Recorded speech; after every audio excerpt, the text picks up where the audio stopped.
시청자 여러분 안녕하세요. 6월 30일 6월의 마지막 거래일입니다. 파이널샷 시작합니다. 6월 한 달 동안 우리 시장 정말 힘찬 발걸음을 이어갔습니다. 3,100포인트를 3년 9개월 만에 돌파하기도 했었는데요. 100포인트 돌파한 뒤에 3거래일간 음봉 맞으면서 마감을 했지만 오늘 이 마지막 거래일만큼은 또 다시 힘을 내주는 모습이 나타나고 있습니다. 기관의 매수세가 강력하게 들어오면서 상대적으로 좀 소외를 받았던 화장품 관련 기업들을 필두로 순환매 장세가 또다시 확인되고 있는데요. 이런 시장 속에 우리는 어떠한 전략을 세워야 될까요? 마켓 A컷을 통해서 조금 더 자세히 알아보시죠. 네, 오늘 마켓 A컷 시장에서 가장 중요한 장면은요. 트럼프 미국 대통령이 발언하는 모습을 꼽아봤습니다. 트럼프 미국 대통령이 관세 유예에 대해서 7월 8일 날 끝을 내겠다라는 이야기를 하면서 그럼 7월 8일 이후에 다시금 글로벌 무역 불확실성이 커지는 게 아니냐라는 궁금증을 갖고 계십니다. 그렇다면 이러한 상황 속에서 우리가 어떻게 전략을 세워야 되는지 이야기 나눠보겠습니다. 우선 트럼프 미국 대통령의 발언을 좀 정리를 해봤는데요. 7월 8일 미국 상호 관세에 대한 유예를 종료하겠다라고 발표를 하면서 유예 연장에 대해서 필요 없다고 본다. 전 세계에 관세 서한을 보낼 것이다라고 이야기를 했습니다. 일방적으로 통보를 하겠다라는 건데요. 협상은 안 할 거고 서한을 보내고 끝내겠다. 특히나 자동차, 철강과 같은 불공정 무역을 바로잡겠다라는 강경한 발언을 또 내놓기도 했습니다. 특히나 이 무역에 대한 관세 범위를 10%에서 50%까지 굉장히 넓게 잡은 건데요. 일부 국가는 기본 10%를 지금 부과하겠지만 무역 불균형이 큰 국가, 그러니까 미국 입장에서는 적자의 규모가 큰 나라를 중심으로는 최대 50%까지 관세를 부과하겠다라고 일방적인 부과를 시사했습니다. 다음 장을 통해서 이야기 나눠보겠습니다. 특히나 트럼프의 발언을 보면요. 일부 국가들에 대한 거론을 했는데 여기서 우리나라와 일본이 직접적으로 거론이 됐습니다. 한국과 일본의 자동차 미국보다 낮은 관세를 매길 일은 없다라고 굉장히 강경한 입장을 내놓은 건데요. 특히나 일본에 대해서는 25%의 자동차 관세를 부과할 것이다라고 이야기를 하면서 미국이 일본 차를 많이 사들이는데 일본은 거의 수입하지 않는다. 굉장히 불공정하다라고 이야기를 했습니다. 일본만큼 직접적인 거론은 아니지만 간접적으로 일본과 함께 우리나라도 언급을 했고요. 역시나 낮은 자동차 관세에 대해서 허용하지 않겠다라는 발언을 하기도 했습니다. 이와 함께 중국에 대해서도 좀 강경한 발언을 내놓았는데요. 상호 관세 유예 기간이 넘어가게 된다면 굉장히 큰 관세를 부과할 것이다라고 이야기하면서 다시금 미국과 중국의 관세 전쟁이 격화될 거라는 그런 시그널을 내비치기도 했고요. 시진핑과 좋은 관계이긴 한데 많은 관세를 지불하게 될 것이다라면서 관세에 대해서도 강경한 입장을 표하는 것으로 확인이 됐습니다. 여러 국가들을 발언을 했는데 공통적인 건 아시아 국가들이죠. 미국 입장에서는 적자가 굉장히 크다라고 이야기가 나오고 있는 그런 국가들이고요. 보시는 것처럼 우리나라와 중국, 일본이 주요 타깃이 될 것으로 보입니다. 실제로 미국에서 이렇게 관세에 대한 이야기가 지속적으로 나오면서 우리나라 역시나 수출에 대한 부담감이 커질 수밖에 없는 상황이고요. 수출 심리가 크게 위축된 것으로 지표상으로도 확인이 되고 있습니다. 무역협회에서 발표한 수출 기업의 체감 경기를 보면요. 96.3으로 이번 달 집계가 됐습니다. 3분기가 연속으로 기준선 100을 하회하면서 경기가 위축되고 있다. 수출이 굉장히 줄어들고 있다는 게 수치로 확인이 되고 있는 건데요. 조금 더 자세히 확인을 해보면 가전이 52.7로 나타났고요. 자동차가 56으로 확인이 됐습니다. 100을 하회하게 되면 위축이 되는 건데 그것보다 훨씬 더 밑도는 것으로 나타났습니다. 특히나 가전 같은 경우에는 3분기 연속 50대에 머물면서 가장 부진한 것으로 확인됐고요. 자동차 역시나 주요국의 경기 둔화를 좀 직격탄을 맞은 것으로 확인됩니다. 이 두 가지의 산업군을 보게 된다면 미국에서 굉장히 강력한 관세 조치를 부과한 품목이기도 합니다. 반면에 반도체 같은 경우에는 100을 훌쩍 웃도는 147.1로 확인이 됐고 선박 같은 경우에도 135가 넘는 것으로 확인이 되면서 아직도 반도체와 선박에 대해서는 긍정적인 수출 방향성이 전망된다라는 그러한 해석이 많았습니다. 수출국들의 애로 요인을 또 집계를 해봤는데요. 수출국 경기가 부진하다는 것이 5% 차지했습니다. 그 가장 큰 타격이 자동차 산업이 있겠고 수입 규제와 통상 마찰이 12%가량으로 지금 집계가 된 것으로 확인되고 있습니다. 있습니다. 특히나 중국이 철강 파생 상품에 가전을 추가하면서 가전에 계속해서 부진한 모습이 나타나고 있고요. 한국 전체 수출이 14% 이상을 미국에 의존하고 있기 때문에 미국의 관세가 좀 격화될수록 우리나라의 수출도 당연히 위축될 수밖에 없는 상황입니다. 다만 이 관세 이슈가 7월 8일부터 다시금 확장 국면에 접어들 수 있다는 점은 체크를 해보셔야 될 것 같습니다. 다음 장 한번 보겠습니다. 그렇다면요, 정말로 우리나라의 자동차가 위험할까요? 사실 센티멘탈 수준에서는 흔들림을 가져갈 수 있습니다. 하지만 너무 위험하다고 우려하는 것은 과도하다라는 증권가의 분석이 있어서 하나 들고 왔습니다. 우리나라 자동차 업계에 직접적인 타격 가능성이 낮다는 게 신한투자증권의 그 해석이었는데요. 근거를 쭉 살펴보니까요. 우선 현대차와 기아가 미국의 공장 가동률이 정말 높다는 것을 이야기를 했습니다. 특히나 우리나라에서 수출하는 것도 수출하는 거지만 현지 미국에서의 생산량이 굉장히 높기 때문에 직접적인 관세 영향이 제한적일 수밖에 없다라고 이야기를 했고요. 인플레이션 감축법 일부를 충족하고 있기 때문에 전기차를 보더라도 경쟁력을 여전히 유지하고 있다는 상황, 그리고 아시아태평양 경제 프레임워크를 통해서 공급망 리스크에도 선제적으로 대응할 수 있다라는 그러한 코멘트도 달기도 했습니다. 또한 글로벌 판매 호조가 지속되고 있고요. 여기에 반도체 배터리와 같은 수입 부품의 다변화를 지속적으로 노력하고 있다는 것 또한 자동차 관련 기업들에 대한 타격이 그렇게 크지 않고 오히려 중장기적으로 봤을 때 미국 공장에 대한 확대가 더욱더 수혜로 다가올 수 있을 것이다라는 기대감을 내비치기도 했습니다. 다만 이렇게 기업의 가치가 크게 훼손되지 않더라도 투자 심리가 크게 위축되게 된다면 주가는 흔들릴 수 있다는 거, 앞으로 더 가지는 못한다는 점은 참고해 보시면 좋을 것 같습니다. 그렇다면 관세 리스크에 방어할 수 있는 우리가 기대를 가져볼 만한, 그로 인해서 주가가 반응하고 있는 섹터는 무엇이 있을까요? 바로 오늘 가장 크게 움직이는 섹터 중에 하나의 전선을 들 수 있을 것 같습니다. 반도체 같고요. 오늘 전력 설비, 전선 관련 기업들 가고 있습니다. 정말 긍정적인 이벤트가 너무나도 많고요. 글로벌 빅테크 기업들의 AI 시대 전력 전쟁에 돌입하면서 전선 관련 기업들의 수혜가 점점 더 커지고 있는 상황입니다. 최근에 들려오는 소식으로는 메타가 데이터 센터 구축에 40조가량을 조달하겠다라고 이야기했고요.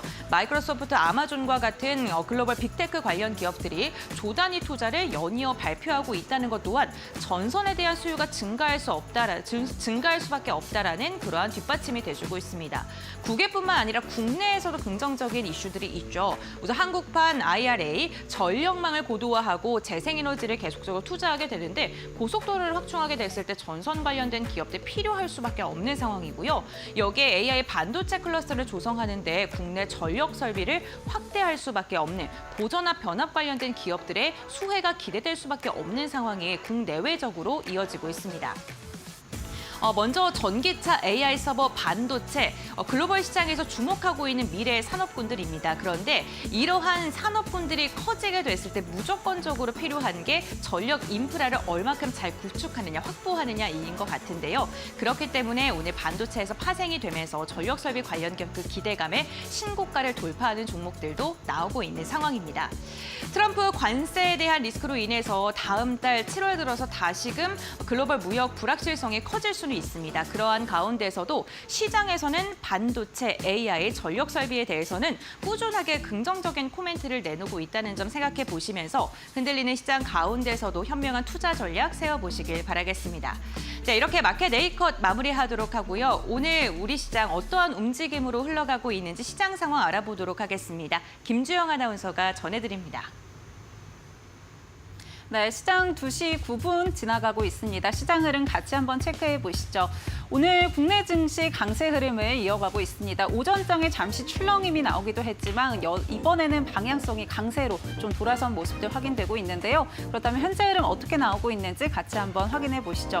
우선 코스피부터 체크해 보시면요. 오늘 코스피는 장 초반에 상승폭을 좀 줄여가는 움직임이 나오기도 했습니다. 3,063포인트가 오늘 저점이었고요. 하지만 이내 다시 상승폭을 키워가면서 이 3,086포인트가 오늘 고점, 현재 구간에는 0.68% 강세 흐름 이어가면서 3,076포인트 선 지나가고 있다는 점 체크해 보시면 될 것 같습니다.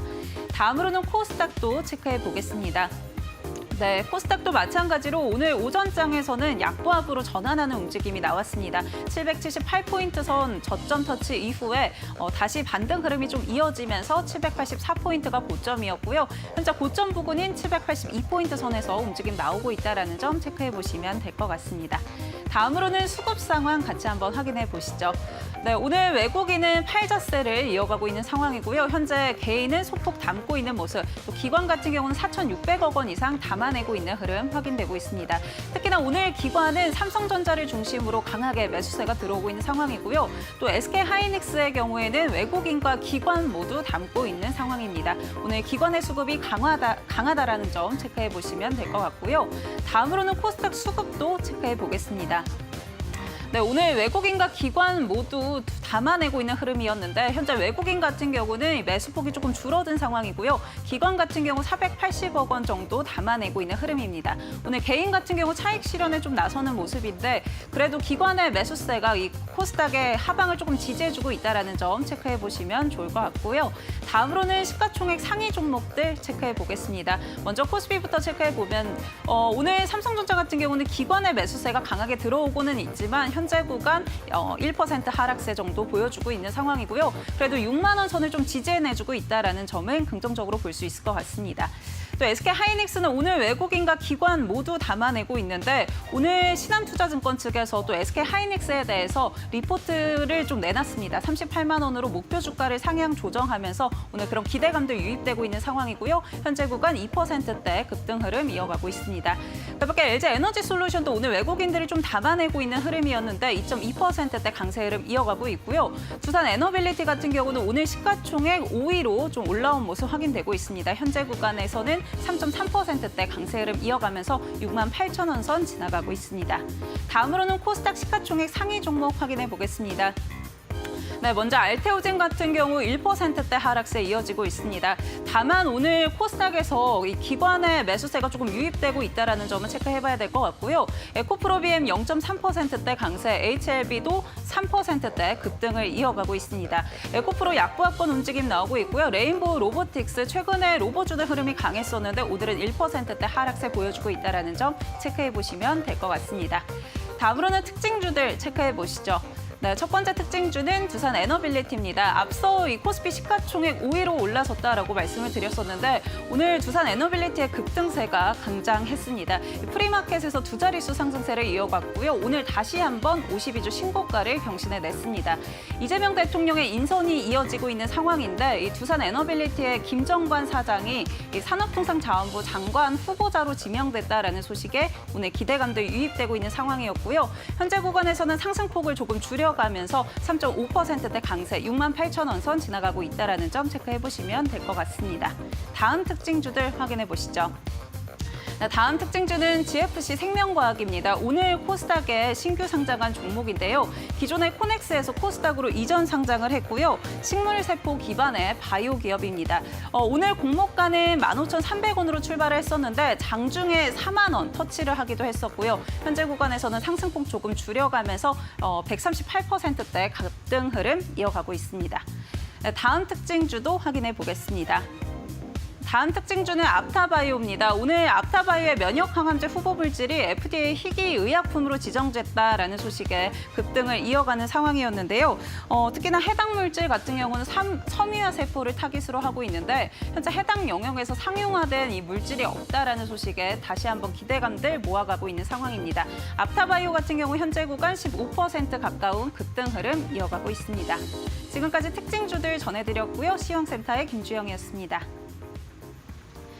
네, 마켓데이커 심층 분석 시간으로 이어가 보겠습니다. 브리핑을 통해서 전해드렸던 트럼프 관세유의 종료와 관련돼서 전문가의 시각에서 우리 시장 어떠한 종목을 좀 경계해야 되고 또 접근해야 되는지 이야기 나눠보도록 하겠습니다. 오늘 이 시간 SB인베스트 이조 본부장님 함께하십니다. 안녕하십니까? 안녕하세요. 네, 반갑습니다. 트럼프 미국 대통령이요. 이제 7월 8일을 기점으로 해서 상호 관세 유예를 종료하겠다, 서면으로 통보하겠다 이러한 발언을 했습니다. 다시금 7월 들어서 관세 리스크가 시장 변동성에 또 작용을 하게 될지 아니면 이젠 또 시장이 조금은 또 그런 거에 면역이 생겨서 7월엔 좀 스무스하게 넘어갈지 이런 부분 짚어보도록 하겠습니다. 어떻게 전망하세요? 트럼프 대통령 관련 이슈는요. 어렵습니다. 우리가 어려워요. 예측이 네. 안 되죠. 네. 예측이 안 돼서 워낙 이렇게 저렇게 말을 많이 하시는 네. 분이라서 예측이 어렵기 때문에 일단 불확실성이 만들어진다라는 것 자체가 시장에는 부담이 될 수 있을 것 같다라는 생각이 들고 있고요. 특히나 지금 관세뿐만이 아니라 이제 파월 의장과의 갈등이 거의 극에 치달은 수준이기 때문에 이러한 여러 가지 상황, 매크로 그리고 뭐 이런 이슈들까지 더해지면서 지금 만약에 협상마저도 잘 안 될 경우에는 이제 시장 충격이 좀 있을 가능성이 있다라고 이렇게 보시면 좋을 것 같고요. 특히나 중국에서 또 이런 얘기를 했죠. 만약에 우리 관세 협상이 중국에 피해를 주는 게 있으면 우리 그대로 바로 보복하겠다 이런 얘기도 했었거든요. 네. 그러니까 이러한 불확실성 때문에 좀 이슈가 되지 않을까 이렇게 생각하고 있고요. 그리고 가장 중요한 거는 지금 트럼프 대통령이 전 세계 대상으로 이게 지금 원하는 것을 얻기 위한 협상용 카드일지 아니면 진짜로 이번에는 구체적으로 뭔가를 하려고 하는 건지 이거에 대해서 좀 체크를 해봐야 될 것 같습니다. 그렇다고 한다면 우리나라 입장에서는 이제 한미 무역 협상에 대한 부분들을 해야 되는데 이제 아직 완벽하게 진행이 안 됐기 때문에 네. 지금 예정이 되어 있는 상황에서 지금 이 부분이 좀 부담을 줄 수 있겠다라고 생각을 하고 있고 안 그래도 코스피랑 코스닥 국내 증시 많이 올라왔기 때문에 이러한 부분들이 차익 매물을 불러올 수 있다라는 점을 좀 참고하시면 좋을 것 같고 당분간 이러한 이슈들이 계속 다음 주쯤에 계속적으로 부각이 되겠죠. 그렇게 되면은 아무래도 변동성을 좀 보이지 않을까 이렇게 생각하고 있습니다. 네, 알겠습니다. 시장이 뭐 가장 싫어하는 불확실성이 또 다시 불거지는 건데 그렇게 된다면 시장 당연히 피해가 되는 업종군들 같은 경우는 크게 흔들릴 것 같고요. 또 방어할 수 있는 그런 업종을 중심으로는 매수세가 또 더 쏠릴 것 같기도 합니다. 그렇다면 어떠한 업종이 피해를 받고 또 방어가 되는지 지금 본부장님의 뷰에서만 바라본다면 어떤 게 있을까요? 일단 자동차가 제일 피해를 많이 볼 것 같아요. 왜냐하면 지금 네. 정의선 회장이 투자를 한다라고 했는데도 불구하고 지금 자동차 관세에 대해서 트럼프 대통령이 이 의견을 굽히지 않습니다. 계속적으로 낮은 관세 적용될 일이 없다라는 얘기를 하고 있기 때문에 이 부분은 사실 자동차 섹터에 전반적으로 좋지 않은 영향을 줄 가능성이 높다라고 생각하고 있고요. 사실 반등이 나와야 되는데 이 부담스러운 부분들에 있어서 뭔가 반등이 나와줄 만한 좋은 소식이 지금 딱히 없어요. 왜냐하면 현대차 같은 경우는 뭐 5월 달에 수출액이 좀 안 좋았지만 6월 달에 좀 좋다고는 하지만 네. 지금 대부분이 SUV라던가 하이브리드 카에서 지금 수출 매출이 나오고 있고 전기차는 사실 생산 공장도 중단되는 수준이거든요. 맞아요. 그러다 보니까 이 부분에 대해서 좀 우려스럽다라고 말씀을 드리겠고 그다음에 IRA 세 공제 및 축소에 대한 부분들 그다음에 조기 종료에 대한 가능성 때문에 지금 신재생 에너지 섹터들도 역시나 피해를 볼 가능성이 있다라고 생각을 하고 있습니다. 그러면 이제 뭐 피해를 보는 섹터도 있겠지만 방어적으로 좀 괜찮다. 그나마 관세 리스크에서 최소화될 수 있겠다라고 보는 게 지금 전력기기라던가 화장품이거든요. 그래서 전력기기 같은 경우는 HD 현대일렉트릭이라던가 효성중공업은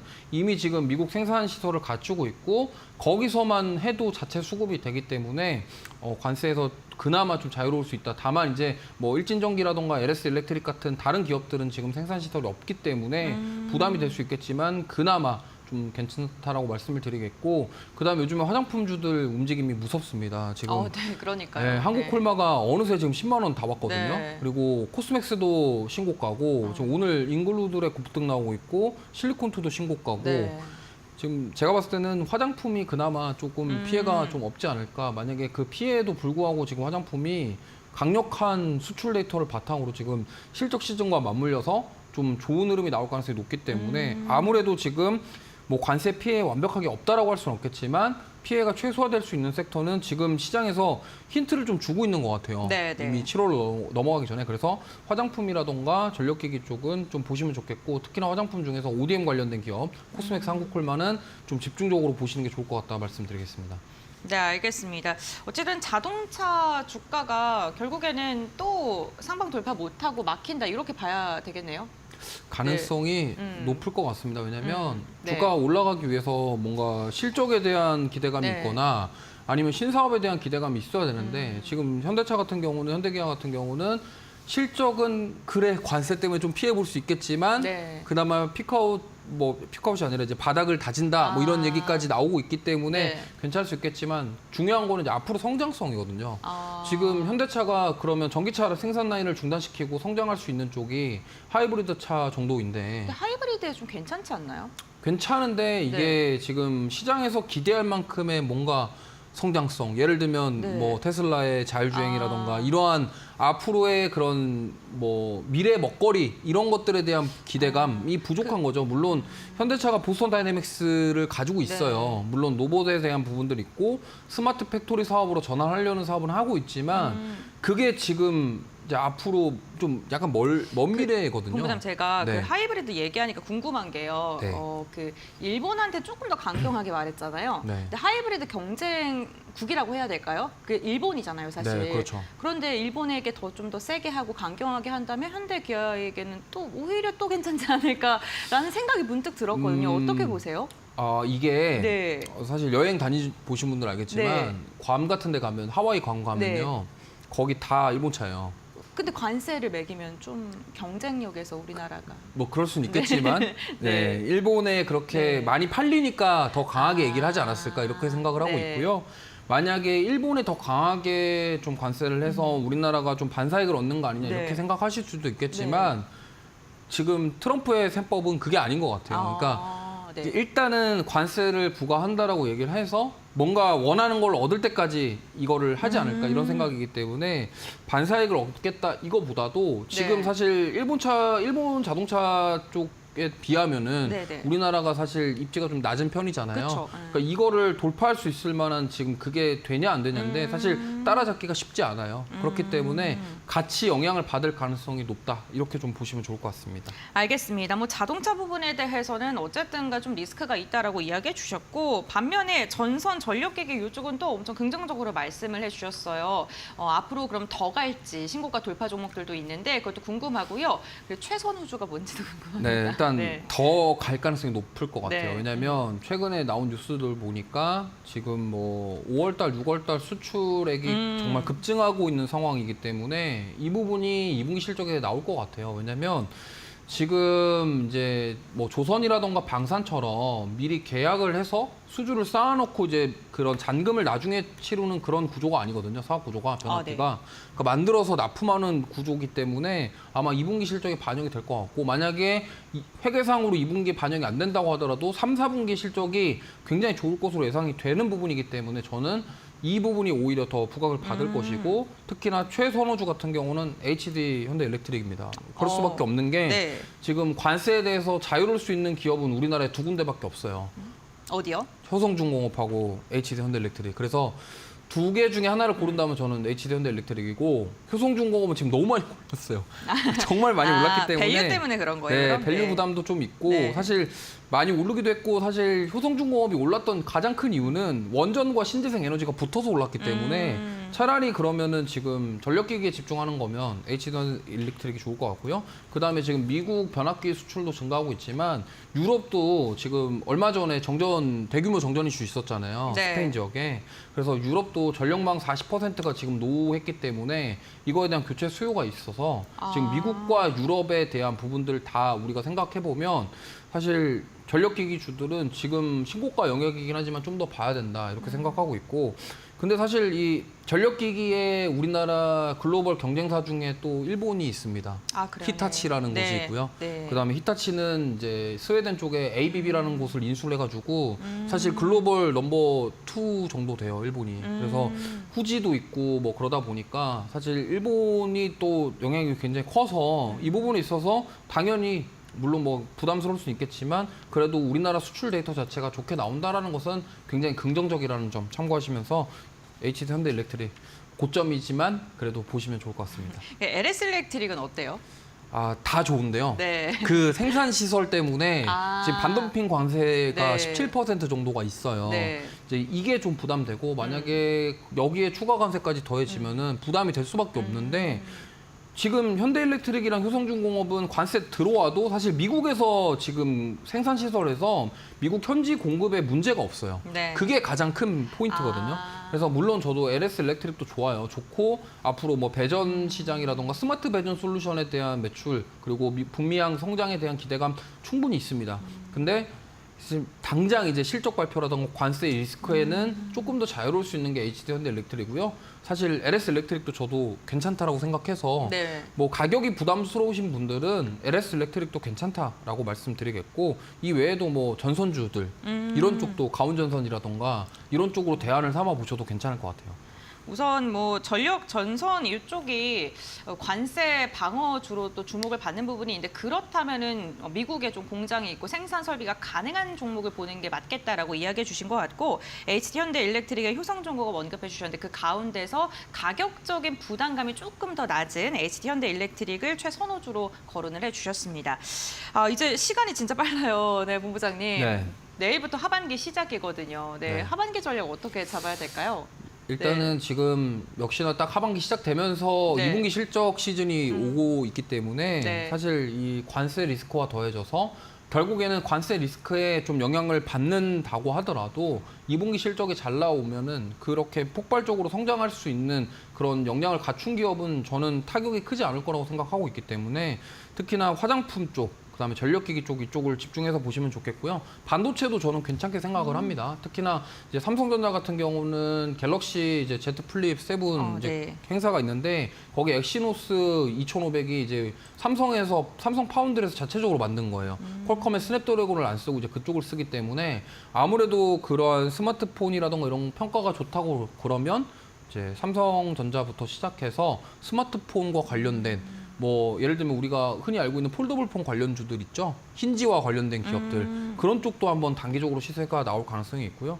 그러니까 하반기 같은 경우는 제가 봤을 땐 조방원은 좀 쉬어갈 것 같아요. 네. 원전은 이제 또 모르겠습니다. 오늘 또 새로운 소식이 또 등장을 해서 근데 일단 조방원이 좀 당분간 쉬어가면서 그 다음에 그 바톤을 누가 받을 것이냐 전력기기 쪽이 받을 것 같고 화장품이 받을 것 같다. 왜냐하면 이제 실적이 잘 나올 수 있는 기업이 일단 대표적으로 두 쪽이기 때문에 보시면 좋을 것 같고 물론 오늘 조선도 좋지만 네. 그동안 너무 많이 올랐잖아요. 그래서 맞아요. 네. 만약에 지금 알래스카 프로젝트와 관련돼서 네. 뭐 좋은 소식이 나오면은 올라갈 수 있어요. 근데 우리가 기대했던 것만큼 만약에 안 된다. 지금 예전 고점 돌파까지 좀 어렵다 봐야 될까요? 네, 만약에 알래스카 프로젝트에서 뭔가 의미 있는 게 가져오지 못하면 네. 예를 들어서 지금 일본이 US 스틸 인수했잖아요. 네. 그 인수한 목적에는 알래스카 프로젝트도 있지 않냐 이런 아. 얘기도 있습니다. 왜냐하면 그렇기 때문에 사실 우리나라 지금 철강 산업도 사실 그런 부분들 그리고 중국의 저가 공세에 따라서 어렵죠. 되게 어렵잖아요. 네. 그런 상황인데 우리가 기대했던 그 알래스카 프로젝트라던가 뭐 아니면 MRO 관련해서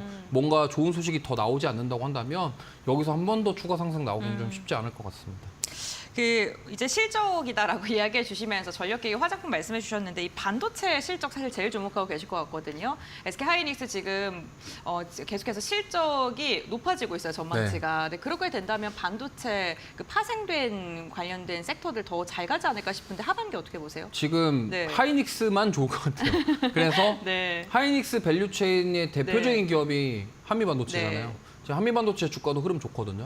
그래서 그 SK 하이닉스와 좀 친한 기업들 있죠. 네. 한미반도체. 그리고 하나비전 같은 경우는 사실 한미반도체와 약간 양강구도이기 때문에 양쪽의 주가 동시에 움직일지 뭐 반대로 움직일지는 좀 대응을 비교해가면서 투자를 해보시면 좋겠고요.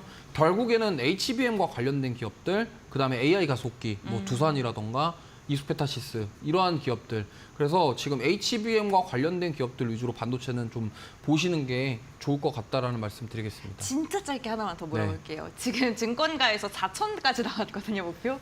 네. 코스피 4천 올해 안에 어떻게 보세요? 저는 네. 올해 안에 좀 힘들지 않을까. 네. 그래서 가더라도 네. 좀 횡보하다가 뭔가 이제 여기서 한 걸음 더 나아갈 수 네. 있는 뭔가가 모멘텀이 나와줘야지 4천을 갈 것 같고요. 네. 올해는 쉽지는 않을 것 같습니다. 3,300까지는 한번 네. 노려볼 수 있을 것 같아요. 알겠습니다. 오늘 이조 본부장님과 함께 올해 상반기 우리 시장에서 좀 소외받았던 그런 종목들이 오늘 마지막 거래 화장품 기업들도 그렇고 좀 잘 가고 있는 모습이 나타나고 있습니다. 하반기 어떻게 대응해야 될지 트럼프 관세와 엮어서 이야기 나눠봤는데요. 좋은 인사이트 많이 주셨으니까요. 참고해 주시면 좋을 것 같습니다. 본부장님과의 말씀 여기까지 나누겠습니다. 고맙습니다.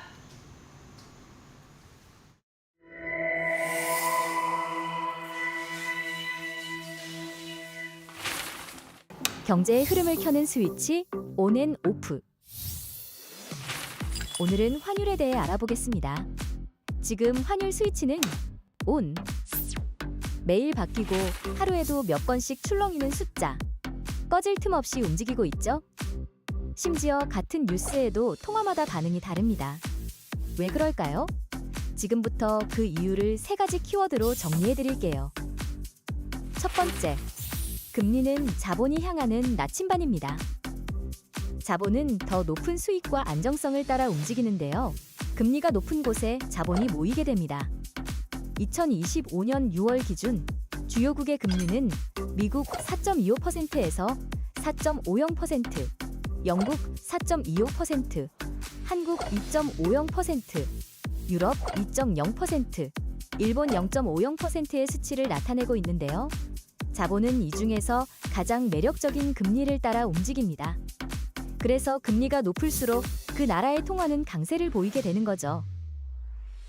두 번째, 환율은 통화가 벌이는 줄달리기입니다. 같은 이슈의 발생에도 각 나라 통화의 반응은 다릅니다. 누군가는 당기고 누군가는 버티고 누군가는 아예 줄을 놓아버리기도 하죠.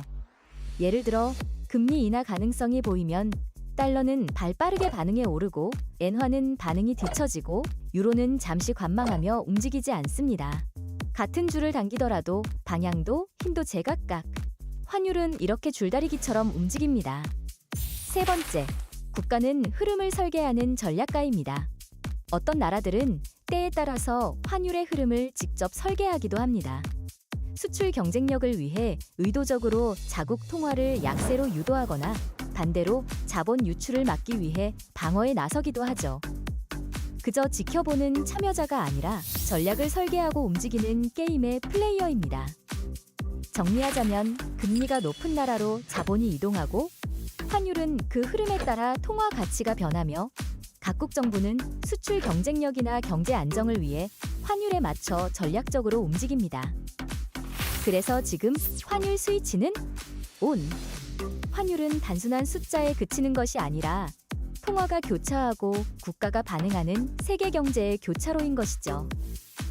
경제의 흐름을 켜는 스위치 온 앤 오프. 다음 시간엔 물가 스위치를 켜보겠습니다.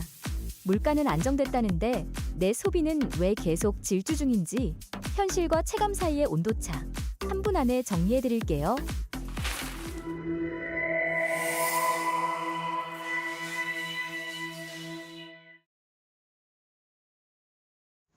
네, 시청자 여러분 안녕하십니까? 신민영입니다. 월요일에 파이널샷 함께하고 계십니다. 이번에는 종목 파인더 통해서 정확한 종목 이슈들 진단해 보도록 할게요. 첫 번째 종목 이슈 바로 들어갑니다. 네, 오늘은 두산그룹주가 일제히 강세를 보이고 있습니다. 두산에너빌리티 쪽에서 산업부 장관 후보를 배출했다는 소식도 들려왔죠.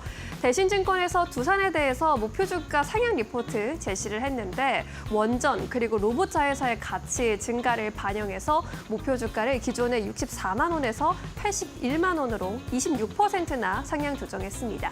기존의 64만 원으로 끌어올린 것도 6월 초여서 그리 오래되지 않은 건데 약 한 달 만에 또 26% 상향 조정 리포트가 나온 겁니다.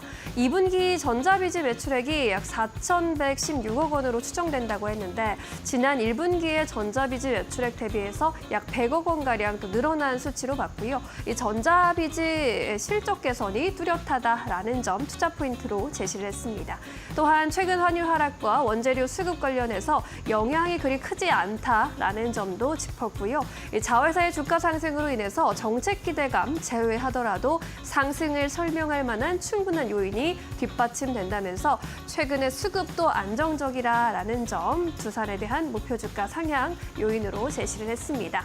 이런 가운데 이재명 정부에서 2차 내각 인사원이 공개가 됐죠. 주말 사이에 내용이 또 화제가 됐는데 산업통상자원부 장관 후보자로 김정관 두산에너빌리티 사장이 지명이 됐습니다.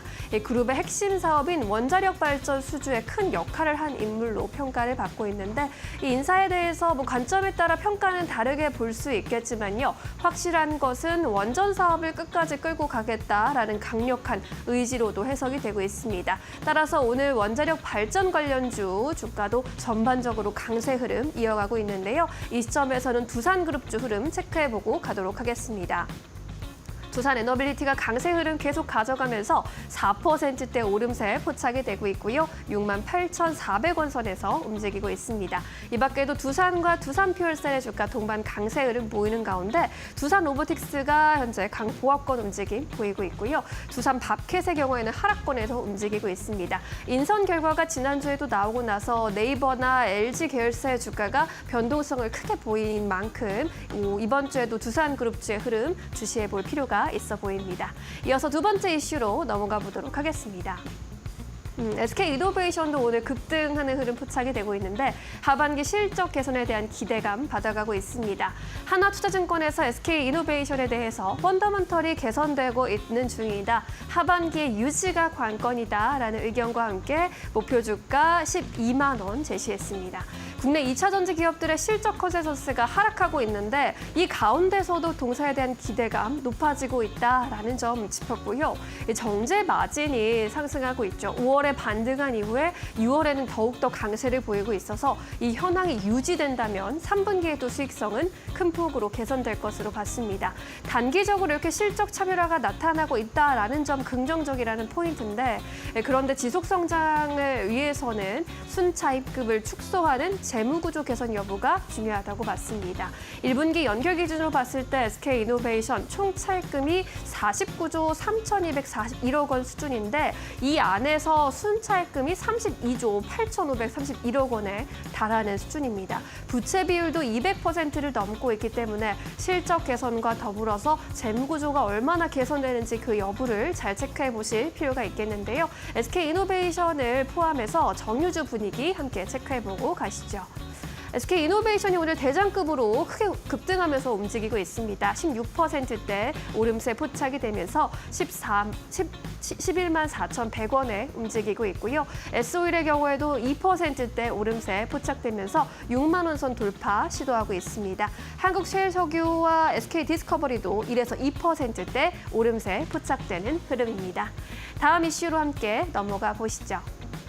네, 오늘 NC소프트를 필두로 게임 업종 잘 가고 있는데 게임 업종을 보는 두 가지 시선이 좀 나뉘어가고 있습니다.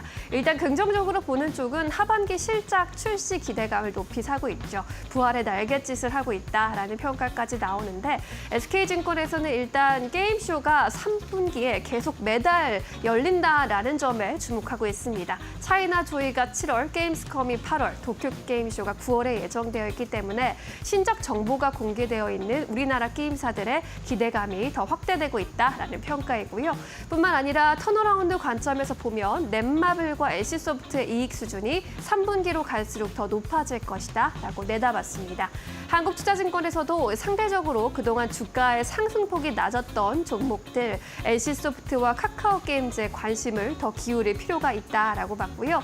대규모 매출이 발생이 기대되고 있는 신작을 출시를 준비하고 있다라는 점에서 하반기 기대된다는 평가입니다.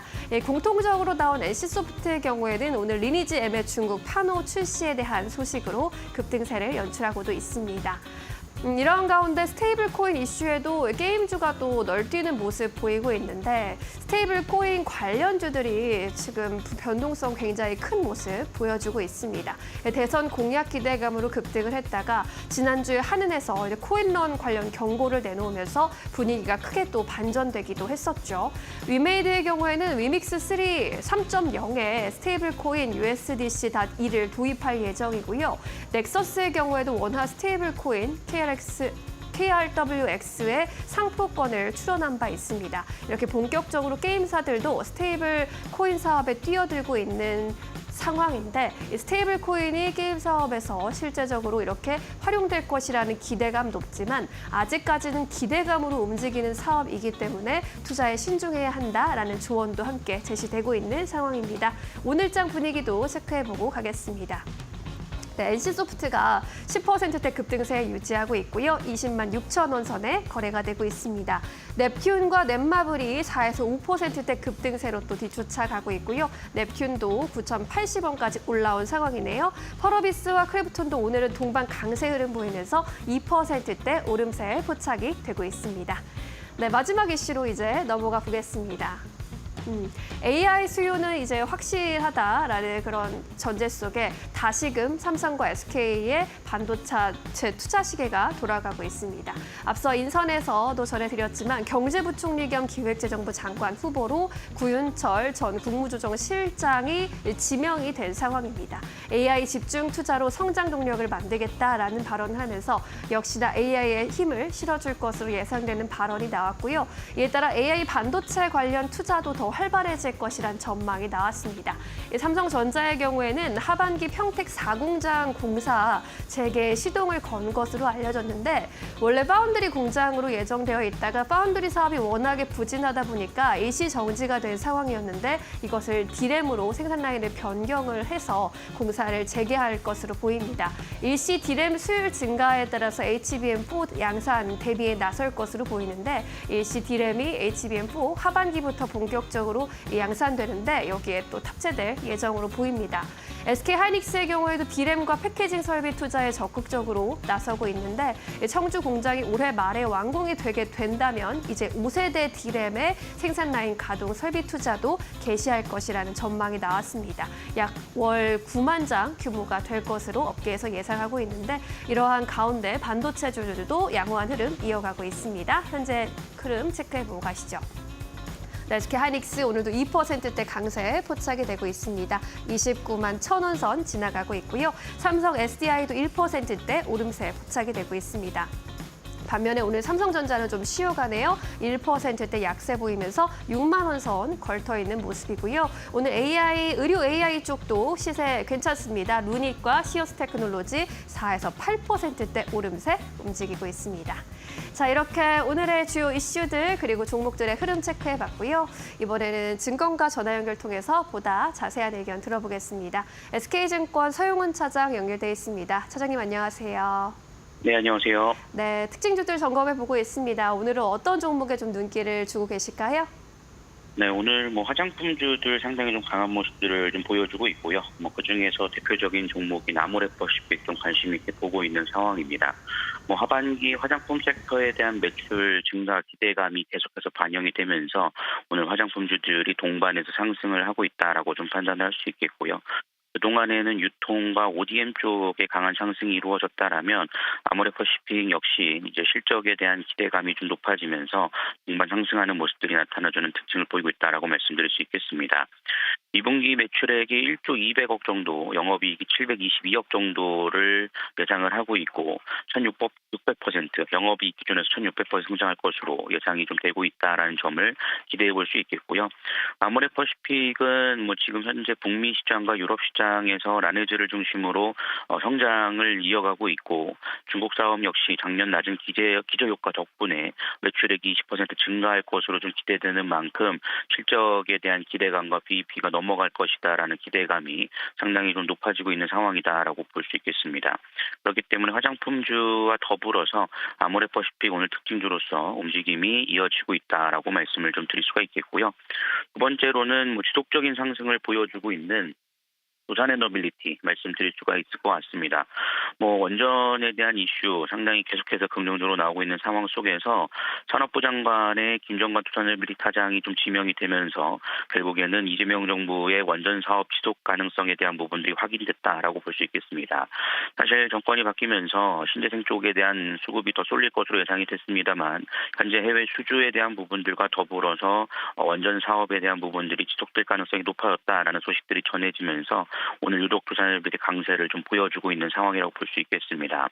민간 협력이 계속해서 이어진다라면 원전에 대한 수출 증가 폭은 상당히 좀 긍정적으로 작용할 수 있을 것으로 예상이 되는 만큼 그런 이슈에 따라서 외국 기관의 매수세와 더불어 두산에너빌리티 강세가 이어지고 있다는 점을 체크해 보실 수 있지 않을까라고 생각하고 있습니다. 네, 두산에너빌리티까지 오늘의 특징주들 점검해봤고요. 이번에는 종가 베팅주로 여쭤보겠습니다. 종가에 베팅해볼 만한 종목 어떤 종목이 있을까요?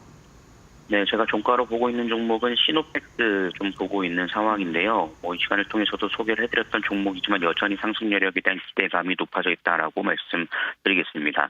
혈액여과기인 SCI급의 학술지에 임상 논문이 게재되면서 오늘 좀 강세를 보이면서 장중한테 7% 상승을 보여줬는데요. 외국인들의 수급들이 강하게 좀 들어와주고 있는 상황입니다. 386만 달러 규모의 혈액 투석기를 모로코로 수출하면서 실적에 대한 기대감이 높아지고 있다라고 볼 수 있겠고요.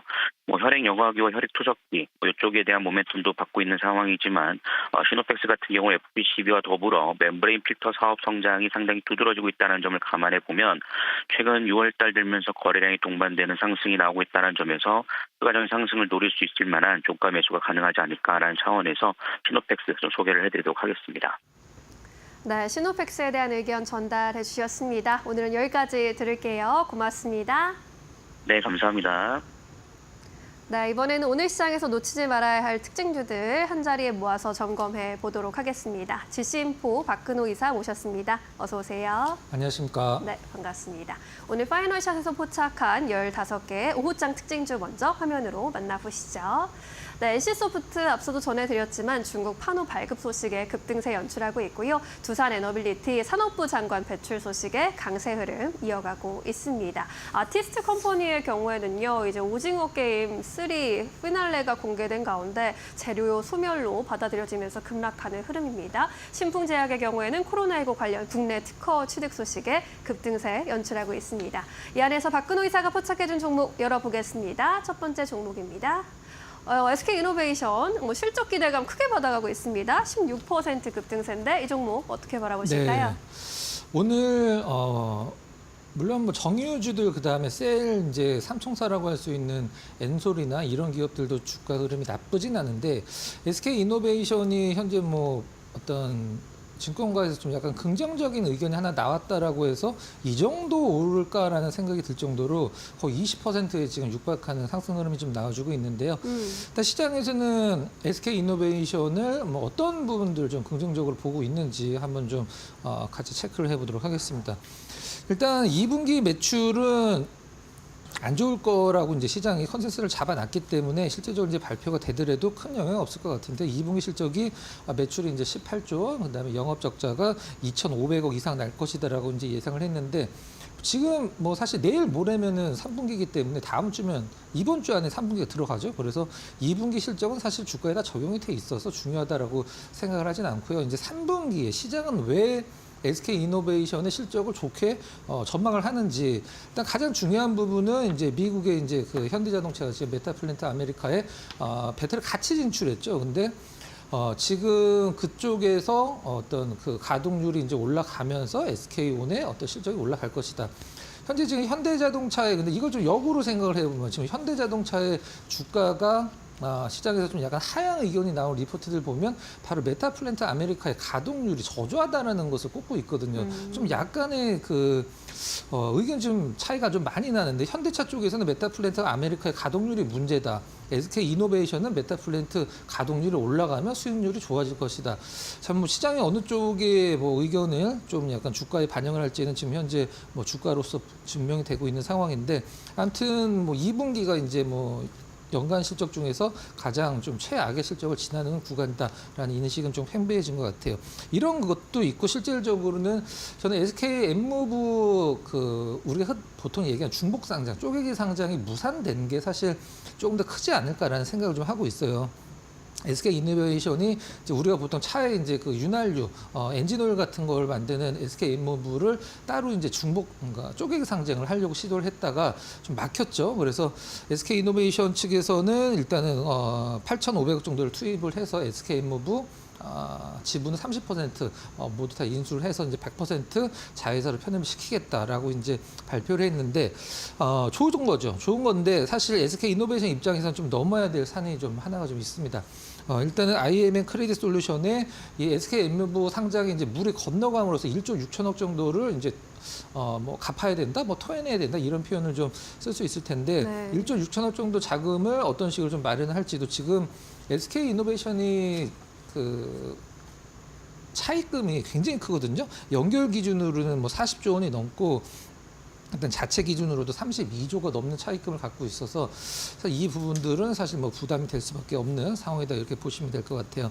정리를 하면은 일단은 시장에서 긍정적인 코멘트만으로 오르기엔 좀 힘든 퍼센트를 올라가고 있는데 뭐 나름대로 SK인무 쪼개기 상장이 무산된 게 조금 더 크지 않나라는 생각을 하고 있어요.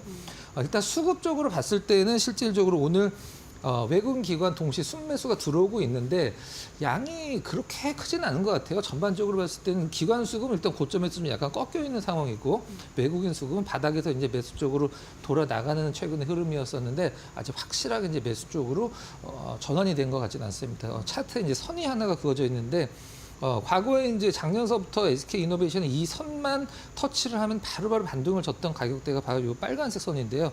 올해 이제 그 얼마 전에 강하게 밑으로 이탈한 이후에 최근에 좀 강하게 다시 그 선 위쪽으로 돌아가는 흐름들이 나름대로 좀 의미가 있어 보이는 그런 상황이다. 이렇게 보시면 될 것 같습니다. 네, 급락한 후에 급등하고 있는 흐름이네요. SK이노베이션 수급 상황도 조금 더 지켜볼 필요가 있어 보입니다. 자, 이렇게 오늘의 첫 번째 종목 정리해보고요. 두 번째 특징주로 넘어가 보겠습니다. 어떤 종목 골라주셨을까요? LG생활건강, 이게 좀 네. 불안해요. 화장품주 중에 유일하게 안 올라가고 있는 네, 기업입니다. 네. 그리고 또 지난주에는 APR이 시총 네. 기준으로 또 2위 역전이 자리를 됐죠. 네. 또 되찾기도 했습니다. 어떻게 보십니까? 자, 오늘 화장품 관련주들 뭐 보유자분들 입장에서는 잔칫날이라고 해도 되겠죠. 화장품주들의 상승률이 오늘 시장에서 가장 좀 높은 섹터 중에 하나가 될 텐데 LG생활건강 얘기를 하기 전에 화장품 관련주도 오늘 왜 좋은가? 우리나라가 이제 그 수출 기준으로 이제 3위로 등극을 했죠. 미국을 제끼고 대한민국이 화장품이 이제 수출이 3위가 됐다. 1위는 프랑스죠. 2등이 아마 독일일 겁니다. 3등이 미국이었는데 미국이 이제 4등으로 밀려나고 우리나라가 이제 국가별 수출률이 일단 그 전 세계 글로벌 3위로 올라가면서 화장품 관련주들의 분위기가 상당히 좀 달아오르고 있는 그런 상황인데 네. LG생활건강 지금 그 무거운 아모레퍼시픽도 올라가고 있는데 LG생활건강은 사실 뭐 화장품 쪽에서 이 퓨어 플레이는 아니기 때문에 사실 시장에서 그렇게 화장품과 관련돼서 화장품이 올라갈 때 좀 덜 올라가고 화장품이 떨어질 때도 조금 덜 떨어지는 느낌을 줬던 종목이긴 한데 문제는 일단 화장품 관련돼서 이게 나아질 기미가 좀 안 보인다는 거죠. 최근에 이제 LG생활건강을 보는 시장의 이제 뷰는 어떤 스타일이냐면 좀 정말 알기 쉽게 설명드리면 좀 올드하다 이런 평을 좀 하고 있는 것 같아요. 시장에서는 이제 증권가에서는 일단 인디 브랜드의 어떤 빠른 어떤 속도를 LG생활건강이 쫓아가지 못하고 있다. 사실 브랜드 명만 보더라도 약간 좀 올드해 보이는 건 사실입니다. LG생활 브랜드 보면 과거에는 사실 이 페이스샵이 길거리에 그 올리브영만큼 매장이 맞아요. 많았었거든요. 근데 네. 지금은 페이스샵이 거의 좀 찾아보기가 힘들죠. 그 다음에 오휘, 뭐 이자녹스, 수려한 좀 이름만 들어도 좀 약간 그 올드해 보이긴 한데 나름대로 이제 LG생활건강이 좀 파이팅을 해서 지금 현재 고생을 하고 계신 주주분들이 좀 약간 좀 뭐라 그래야 될까요? 좀 고통을 좀 덜으셨으면 좋겠는데 당분간은 좀 약간 희망이 보이지 않는 그런 상황인 것 같아요. 일단 네. 증권가에서도 그 목표 주가를 34만 원에서 최근에 29만 원으로 내렸는데 34만 원 지난 지는 좀 한참 됐죠. 근데 최근에 이제 그 LG생건에서 가장 좀 매력적으로 봤던 게 이제 코카콜라였는데 코카콜라도 지금 사실 지금 매출이 좀 계속 떨어지면서 코카콜라에 대한 영업이익도 상당히 좀 많이 그 하향 추세에 있는 그런 상황이다. 이게 하나라도 좀 잘 되면 되는데 실질적으로 이제 두 개 다 지금 안 좋은 상황이라 오늘 같은 화장품주들의 어떤 그 강세장 속에서도 LG생활건강이 혼자 일단은 뭐 혼자는 아니긴 합니다만은 가장 뭐 대표적인 브랜드인데 기업인데 네. 하향 추세를 좀 보여주고 있는 게 상당히 좀 안타깝다 이렇게 말씀드리도록 하겠습니다. 화장품 매출이 이제 중국 쪽이 41%를 차지하는데 중국 쪽 매출 너무 많죠. 미국 쪽이나 유럽 쪽으로 좀 또 전략에 대한 변화가 좀 필요한 그런 상황이다라고 보시면 될 것 같아요. 이제 차트에 선을 그어놨는데. 저는 이런 선이 가장 중요하다라고 생각을 하고 있거든요. 어떤 거냐면 기존에 이제 그 지지선 역할을 했던 게 올해는 이제 저항선 역할을 하는데 이거를 뚫었어도 사실 위쪽 방향으로 주가가 못 가고 계속적으로 다시 이 선 아래쪽으로 해결한다라는 것은 이것과 관련돼서 이 가격대에서 굉장히 좀 많은 매물대가 좀 존재를 한다라고 이제 보시면 될 것 같아요. 수급도 지금 앵커 쪽에 이제 수급을 보시면 외국인 기관이 사실 계속적으로 지금 이제 우하향하면서 팔고 있는 추세이기 때문에 당분간은 아주 특별한 모멘텀이 생기기 전에는 LG생활건강의 어떤 핫한 주가 흐름 좀 약간 기대하기 힘들지 않을까라는 생각을 하고 있고요. 화장품이 가장 좀 크고 생활용품, 음료수가 30% 정도 차지를 하고 있는데 하여튼 뭐 세 개 그 부문 중에 하나라도 좀 올라와야 되는데 당분간은 조금 그런 부분이 보이지 않는다 이렇게 좀 뭐 안타까운 의견을 좀 전달해 드리도록 하겠습니다. 네, 다소 암울한 전망이 나왔습니다. 화장품주 전반적으로 좀 분위기가 좋은데 혼자서 좀 뒤처지고 있는 LG 생활건강입니다. 좀 확실한 모멘텀을 만들 필요가 있어 보입니다. 자, 이렇게 오늘의 두 가지 종목들 정리해 보도록 하겠고요. 이번에는 공략주로 넘어가 볼게로 하겠습니다. 월요일 공략주 어떤 종목 들고 오셨습니까? 저는 바이오를 거의 이제 관심주로 드리진 않는데 오늘 케어젠을 한번 좀 준비를 해봤습니다. 오, 네. 바이오가 나왔어요. 네. 이유는요? 케어젠 이제 뭐 아시다시피 사실 많은 뭐 신약 개발도 하긴 하고 시장에서 상한가를 얼마 전에 이제 5월달에 상한가를 기록할 정도로 기대하는 분이 많긴 합니다만은 실제적인 매출은 필러 쪽에서 가장 좀 많이 나오죠. 필러가 이제 매출이 한 70% 정도 이제 매출을 기록을 하고 있는 상황인데 케어젠을 사실 바이오 기업에서 케어젠을 우리가 보통 표현할 때 이런 게 가능할까라고 생각할 정도의 이제 실적을 보여주고 있는데 22년 연속 흑자를 기록하고 있는 기업입니다. 그리고 바이오 기업들은 뭐 전통적으로 그 매출액 대비해서 영업이익이 높죠, 실질적으로. 근데 케어젠도 영업이익이 높은 거에 둘째 가라면 서울 정도로 영업이익의 매출의 50%를 기록할 정도로 상당히 좀 어떤 그 재무제표도 좋은 그런 상황이죠. 실적도 좋고. 네. 제가 이제 오늘 케어젠을 고른 이유는 우리가 보통 기대하는 게 있었는데 기대하는 게 있어서 뭐 주가가 올랐는데 그 기대하는 게 좀 약간 연기가 됐을 때 시장에서는 하락을 하게 마련했는데 케어젠 같은 경우에는 시장에서 좀 하락이 굉장히 미미하게 나왔었죠. 어떤 부분이냐면 5월 달에 이제 초에 상한가 갔던 재료가 바로 항방변성 치료제 이제 CGP5라는 이제 제가 알기로는 최초인 걸로 알고 있는데 신약에서는 이제 기존에는 한방변성 치료하기 위해서 눈에다가 주사를 맞아야 되는데 저만제로 이제 그걸 치료하는 건 이 케어젠께 처음으로 알고 있는데 이게 이제 임상 일상이 일단 5월 달에 끝나고 6월 달쯤에 임상 일상 발표를 하면서 라이센스 기술 수출을 하는 걸로 이제 시나리오가 잡혀져 있었었는데 이 그 임상 실험 결과가 10월 31일로 이제 연기가 됐어요. 그러니까 거의 11월 달을 보면 되겠죠. 근데 이러한 것들이 주가에 거의 좀 악재로 작용을 안 하고 있는 느낌이에요. 그러니까 굉장히 좀 견조하다. 이런 악재들을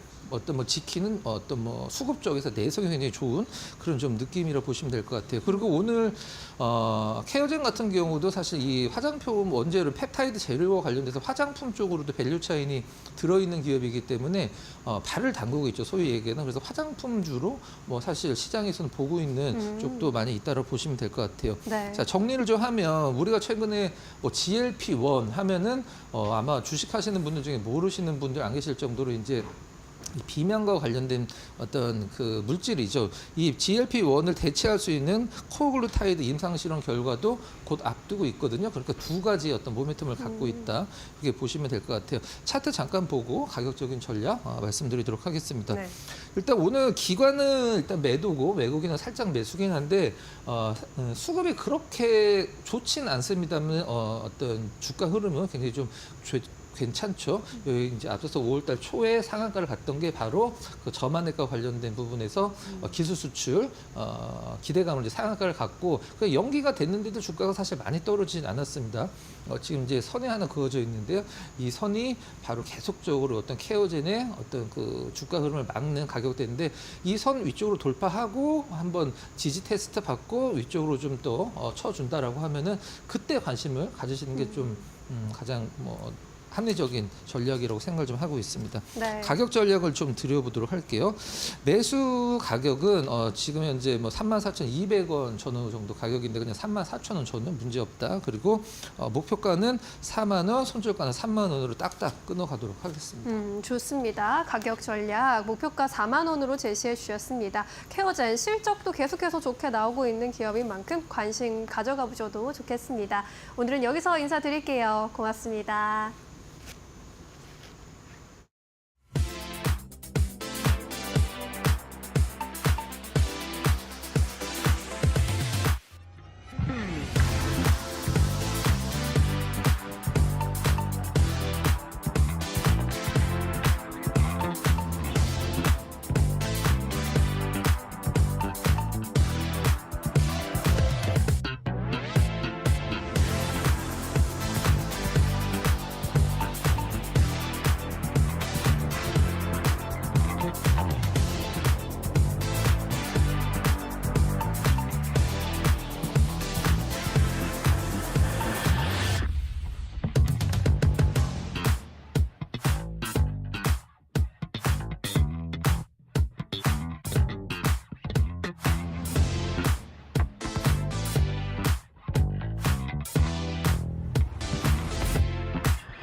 시장 3시 구간 지나가고 있습니다. 시장에서 많이 검색하는 키워드 통해서 흐름들 체크해 보시죠. 먼저 첫 번째 키워드 살펴보시면요. 전선부터 확인해 보겠습니다. 지난주 금요일 강했던 전선이었는데 오늘도 강세 흐름을 이어가고 있습니다. 국내에서는 에너지 고속도로에 대한 기대감이 커지고 있죠. 이 밖에도 이 국가별로 따져봤을 때 미국과 유럽에서도 전력 확보에 나서고 있다는 소식들 더해지고 있습니다.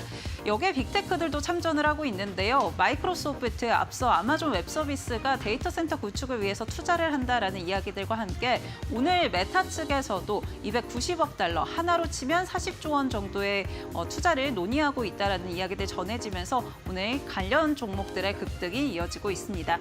관련해서 같이 한번 체크해 보시면요. 오늘 일진전기 신고가를 경신을 해냈습니다. 9%대 현재 급등 흐름 이어가고 있고요. LS 일렉트릭 같은 경우도 오늘 장중에 7%대 급등 이후에 현재는 상승폭 조금 줄어들면서 5%대 상승세. 그 밖에 HD 현대 일렉트릭이나 효선중공업도 오늘 52주 신고가 경신해내면서 4%대 강세 흐름 이어가고 있는 모습입니다. 다음 키워드도 같이 한번 체크해 보시죠. 네, 다음 키워드는 화장품입니다. K뷰티가 미국을 넘어섰다라는 소식에 오늘 화장품주들에도 훈풍이 불고 있는 모습인데요. 지난해로 따져봤을 때 K뷰티 같은 경우는 이 수출의 기준으로 했을 때 프랑스, 미국, 그리고 한국 이렇게 3위를 기록을 했습니다. 그런데 올해 1월부터 4월까지 수출액을 따졌더니 2위로 올라섰다라는 이야기들 나오면서 기대감들 강하게 불어오고 있는 상황이고요. 특히나 미국 같은 경우는 고가 브랜드를 중심으로 편성이 되어 있다 보니까 이 부분 역시나 시장에서는 긍정적으로 받아들이고 있는 흐름입니다. 관련 종목들 같이 한번 확인해 보시죠. 오늘 잉그루드랩 같은 경우 13%대 급등 흐름 이어가고 있습니다. 아무래도 미국에 대한 수출 비중도가 높기 때문에 더 많은 기대감을 모아가고 있는 모습이고요. 실리콘2 10%대 급등, 한국콜마, 펌텍코리아 그리고 코스메카 코리아까지 일자리 강세 흐름 이어가고 있다는 점 체크해 보시면 될 것 같습니다. 마지막 키워드 확인해 보시죠. 네, 마지막 키워드는 게임입니다. 오늘 NC소프트발 호재성 이슈가 더해지면서 게임주들의 훈풍이 불고 있는 모습인데요. 이 NC소프트의 리니지 M이 중국에서 외자판호를 발급받았다라는 소식에 강세 흐름 이어가고 있습니다. 사실 게임주들에는 앞으로 이제 중국과의 관계가 개선되면서 외자판호 발행이 늘어날 것이다라는 기대감, 또 하반기 신작 출시가 대거 예정되어 있다라는 점에서 여러 가지 기대감들이 좀 붙었던 상황인데요. 오늘 NC소프트 소식들 더해지면서 매수세 유입되고 있는 상황입니다. 현재 NC소프트 같은 경우는 11%대 강세 흐름 이어가고 있고요. 그 밖에 넷마블 5%대 강세, 넵튠도 5%대 강세 흐름 이어가고 있습니다. 그 밖에 펄어비스와 크래프톤도 2%대 오름세 보이고 있다는 점 체크해 보시면 좋을 것 같습니다. 지금까지 싱크풀 통해서 시장 흐름 체크해 봤습니다. 김주영이었습니다.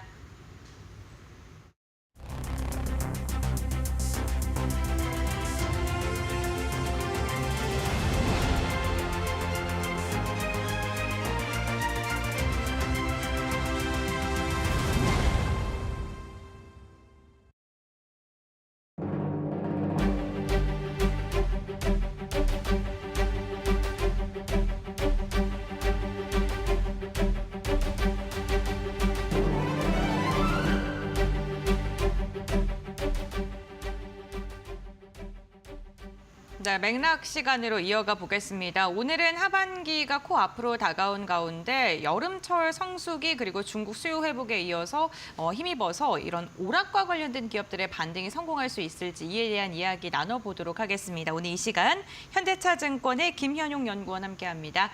안녕하세요. 네, 안녕하십니까. 네, 반갑습니다. 오늘 오락 엔터 업종에 대해서 좀 자세히 나눠볼까 하는데요.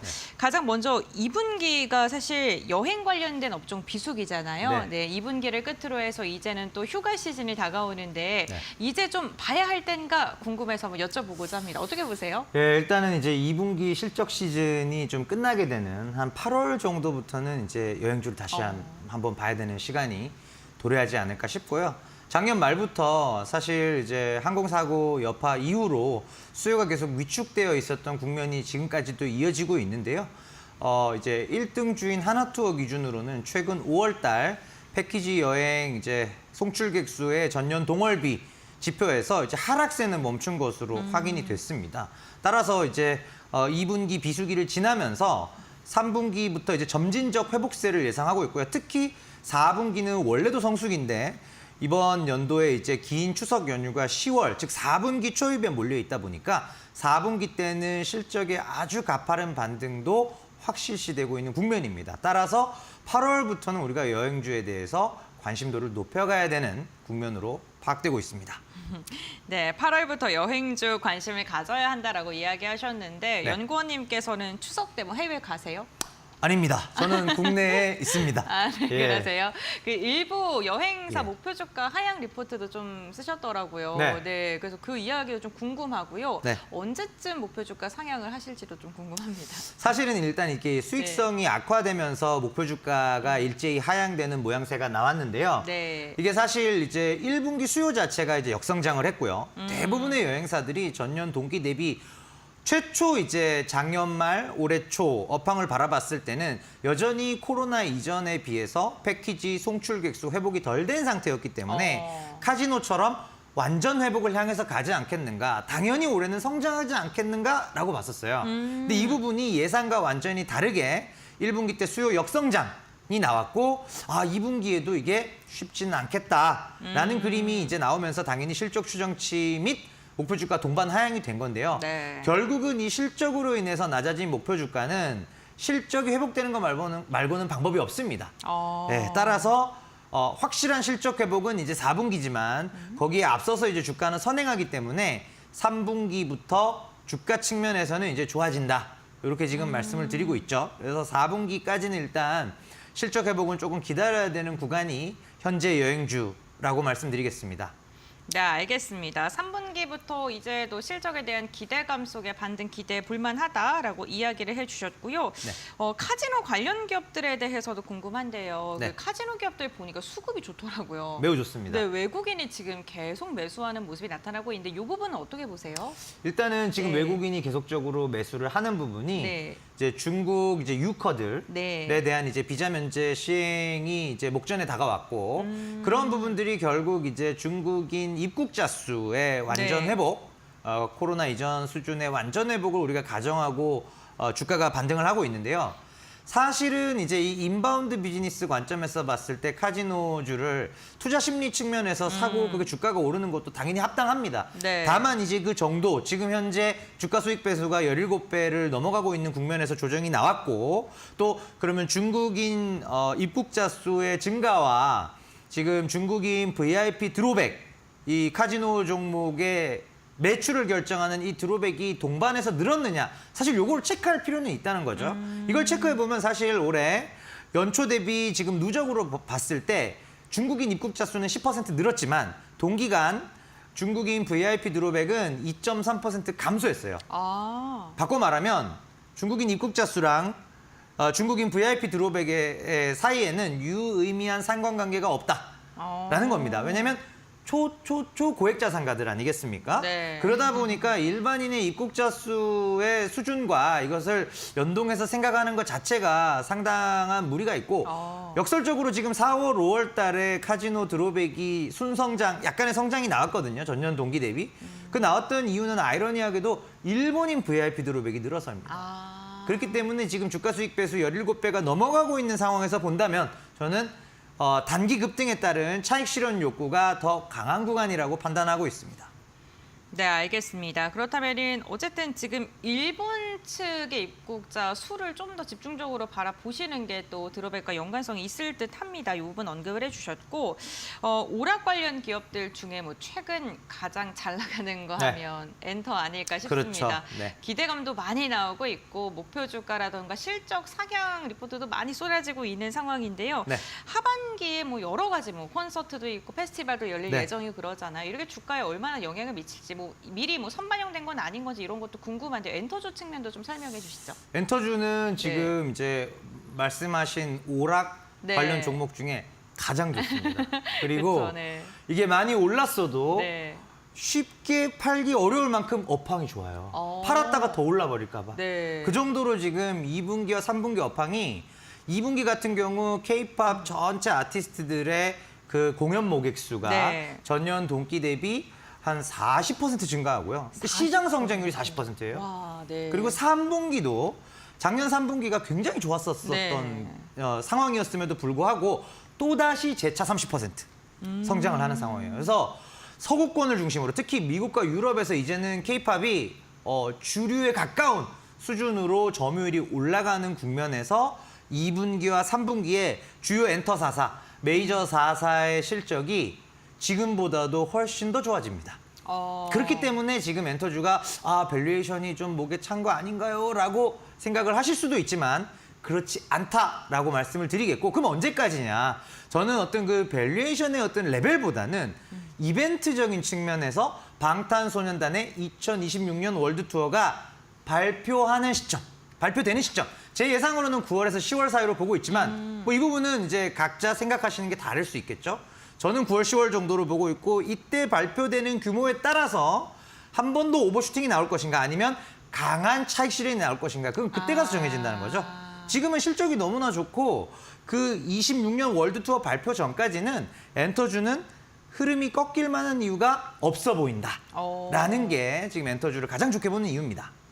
악재가 없다라고 보시면 될 것 같은데, 네. 그렇다면 엔터주들 4사 언급을 해주시면서 뭐 하이브, BTS 관련돼서 언급을 해주시기도 하셨고, 네.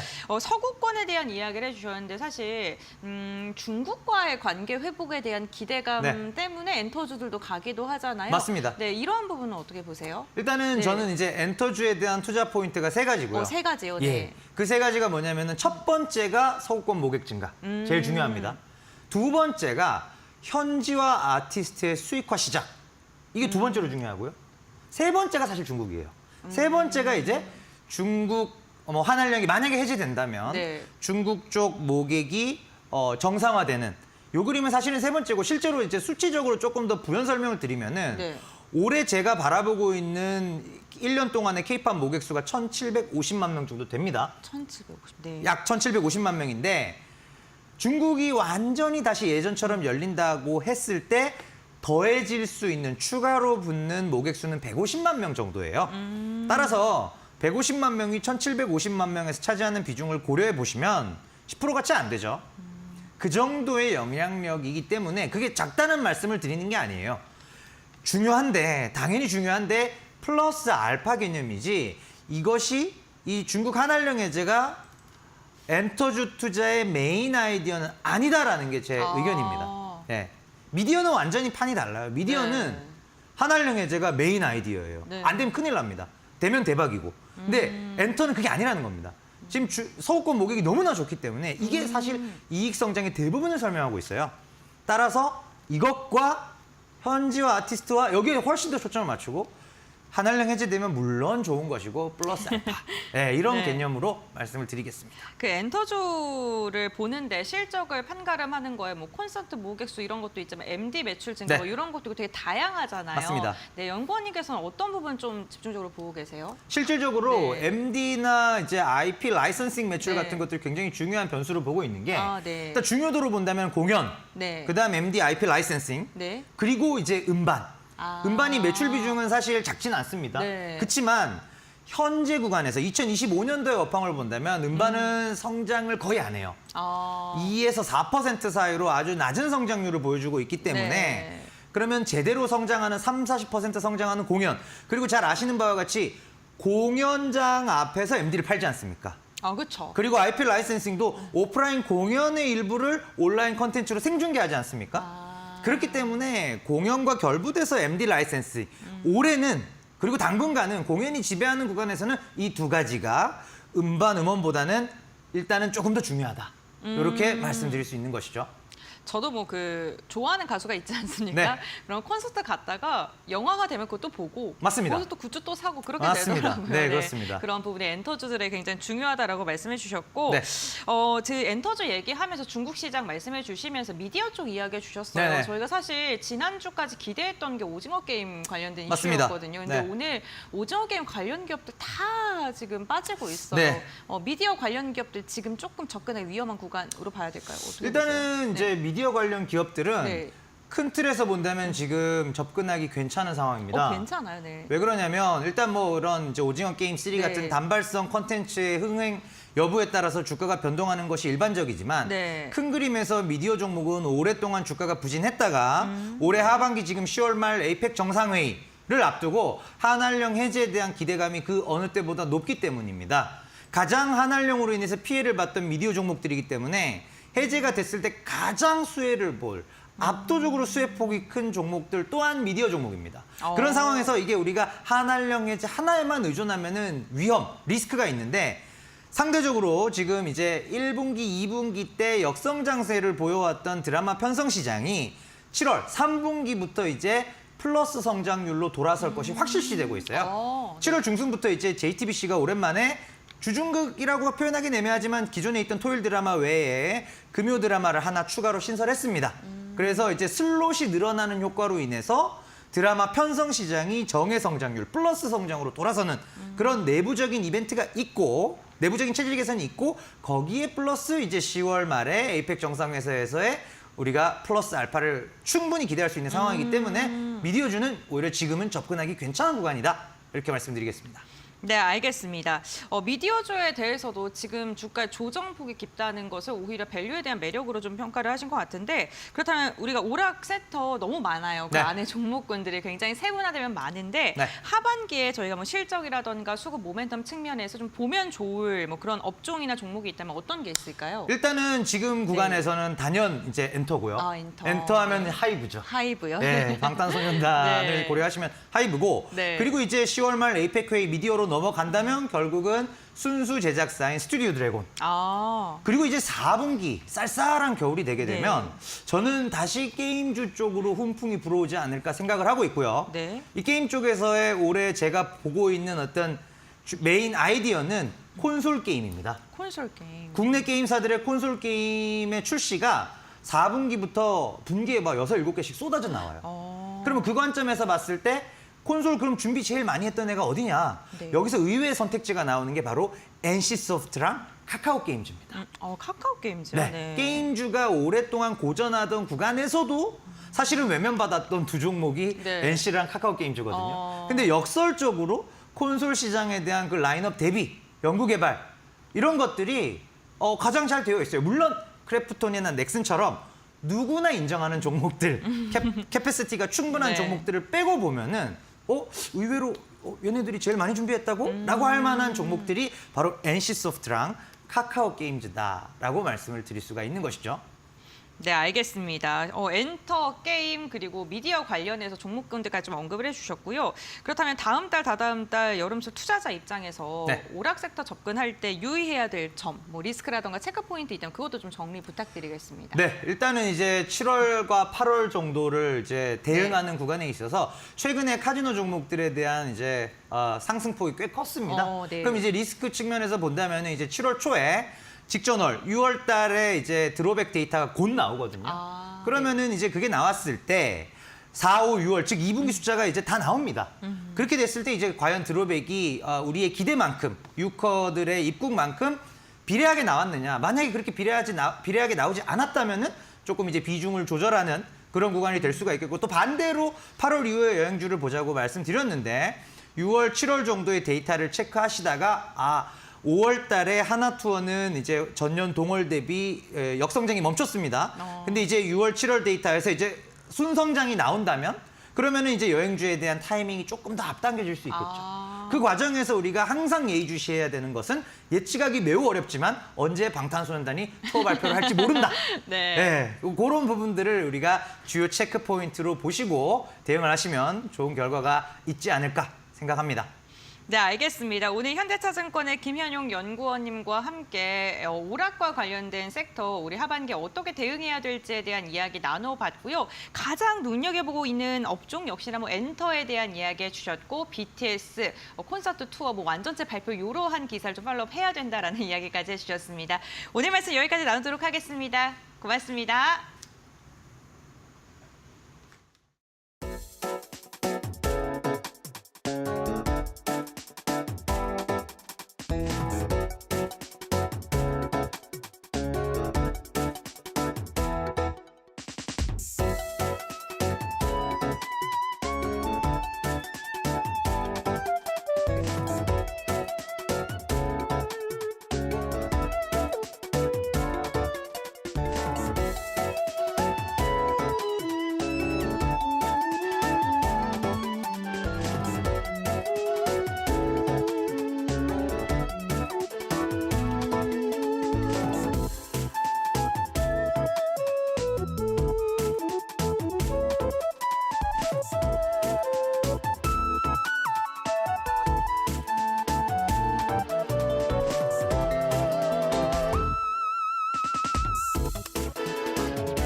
5월 전산업 생산이 제조업 부진 등의 영향으로 2달째 감소했다. 소매 판매와 설비 투자도 석 달째 반등하지 못하면서 내수 회복세가 지연되고 있다. 통계청에 따르면 5월 전산업 생산 지수는 전달보다 1.1% 감소했으며 제조업 생산이 3.0% 줄어든 것이 주된 원인이었다. 서비스업 생산도 0.1% 감소했다. 소매 판매는 내구재, 준내구재는 증가했지만 비내구재가 줄어 전달과 같았고 석 달째 반등하지 못했다. 1차 추가 경전 계산 집행에도 내수 지표 부진이 계속되는 모습이다. 설비 투자는 4.7% 줄며 석 달 연속 감소했고 건설 기성도 3.9% 줄어 같은 기간 마이너스를 기록했다. 건설 수주도 전년 대비 5.5% 감소했다. 동행지수 순환 변동치는 0.4포인트, 선행지수 순환 변동치는 0.1포인트 각각 하락하며 경기 둔화 흐름을 나타냈다.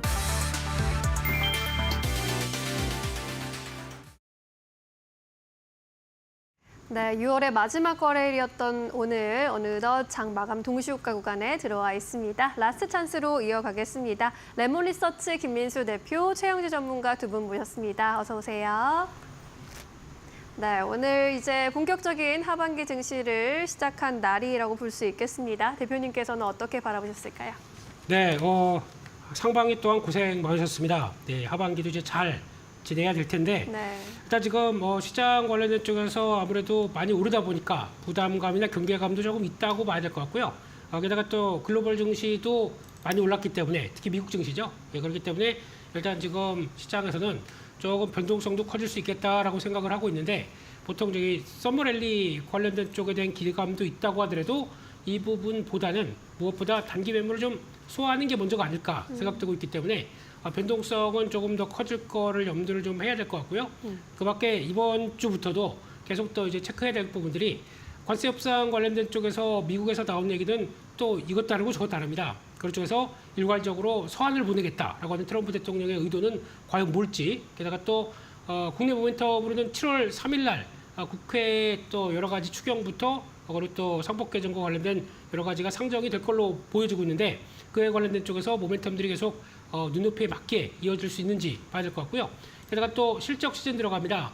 이번 주 금요일부터 또 삼성전자 잠정 실적 발표 관련된 쪽이 대기하고 있기 때문에 그런 쪽에서 또 눈높이 맞춰가는지 일단 실적이 주가가 많이 올라왔기 때문에 실적에 대한 기대감이 눈높이에 또 맞는 것도 되게 중요할 것 같기 때문에 그거에 맞는 또 섹터들 또 체크해야 될 것 같고요. 게다가 또 주요 경제 지표들이 대기하고 있습니다. 이번 주에 또 고용 지표가 중요하겠죠. 그와 함께 제조업 지표들 미국과 중국 쪽에서도 중요하게 바라봐야 될 부분이기 때문에 이 경제 지표들이 또 이제 기대치에 맞게 올라올 수 있는지도 체크를 해야 된다고 하게 되면 이런 내용들이 다 변동성을 키울 수 있는 요인이다라는 점들을 좀 생각하면서 지금은 일단 오른 것도 있기 때문에 잠깐 또 현금 부분은 현금 비중도 조금 있어야 시장이 변동성이 커질 때 그걸 또 보던 종목들, 보던 섹터들을 대응할 수 있겠다는 관점 쪽에서 약간 또 이제 흔들림을 또 이용하자 그렇게 봐야 될 것 같습니다. 변동성이 나타날 수 있다라는 점 열어두고 현명하게 대응해 보셔야 할 것 같습니다. 우리 최영지 전문가께서는 시장 어떻게 바라보고 계실까요? 네, 아무래도 상반기의 마지막 거래일이기도 하고 또 하반기를 시작하는 시점인 만큼 외국인과 기관 수급에 조금 더 주목을 해야 된다라고 생각을 하고 있습니다. 왜냐하면 이 기간 동안에 외국인과 기관의 투자자들이 이 리밸런싱을 진행하는 경우가 많이 있는데요. 그러다 보니까 수급 상황을 좀 보면서 어떤 섹터에 외국인과 기관 수급이 몰리는지도 주시를 해야 된다라고 생각을 하고 있습니다. 이와 관련해서 조금 더 말씀을 드리자면 저 같은 경우에는 중소형주를 굉장히 선호하는 편인데요. 사실 중소형주는 외국인과 기관 투자자들이 많이 투자를 하지는 않습니다. 주로 대형주에 투자를 하는 경우가 많이 있는데 대형주의 수급 상황을 보면서 관련된 중소형주들 섹터를 고르는 경우가 많이 있습니다. 그런 전략들도 참고를 해서 이번에 하반기에 대응을 해 나가면 좋겠다라고 말씀을 드리겠고요. 그리고 이제 관세와 관련된 것들이 조금 더 시장에서 주목이 되지 않을까라고 생각을 하고 있고 지난주 같은 경우에는 관세 관련된 이슈로 인해서 미국 증시가 상승을 했습니다. 이번에 미중 무역 합의 서명 소식이 있었고요. 이외에도 다른 협상 진전에 대한 기대감도 커진 상황인데요. 그동안에 문제가 됐던 게 중국의 히토류 공급과 관련된 부분이었고 미국 쪽에서는 반도체 수출 통제와 관련된 거였습니다. 하지만 이런 것들이 철회가 되고 재개가 됨에 따라서 어느 정도 좀 해소된 부분들이 있다라고 말씀을 드릴 수가 있겠고 특히 히토류와 관련된 것들은 중국 쪽에서 생산량의 70% 정도를 차지하고 있는 만큼 중국에 대한 의존도가 굉장히 높았는데 그러면서 공급난의 우려가 커지기도 했었습니다. 그런데 이번에 이제 재개가 됨에 따라서 공급망이 어느 정도 해소가 됐다라고 볼 수가 있겠고 희토류가 많이 사용이 되는 반도체 업황에도 긍정적이게 작용이 될 걸로 보입니다. 미국 쪽에서 수출 통제 조치 또한 마찬가지로 반도체 업황에 긍정적이게 영향을 줄 걸로 보이는데요. 조금 더 관점을 틀어봐서 봤을 때 지금 미중 간의 갈등, 특히 반도체 갈등이 수출에 대한 갈등이 기술 유출 때문이었잖아요. 근데 기술 유출을 조금 더 막으려면은 보안을 더 강화할 가능성이 높아서 보안주도 같이 보는 게 어떨까라고도 생각을 하고 있습니다.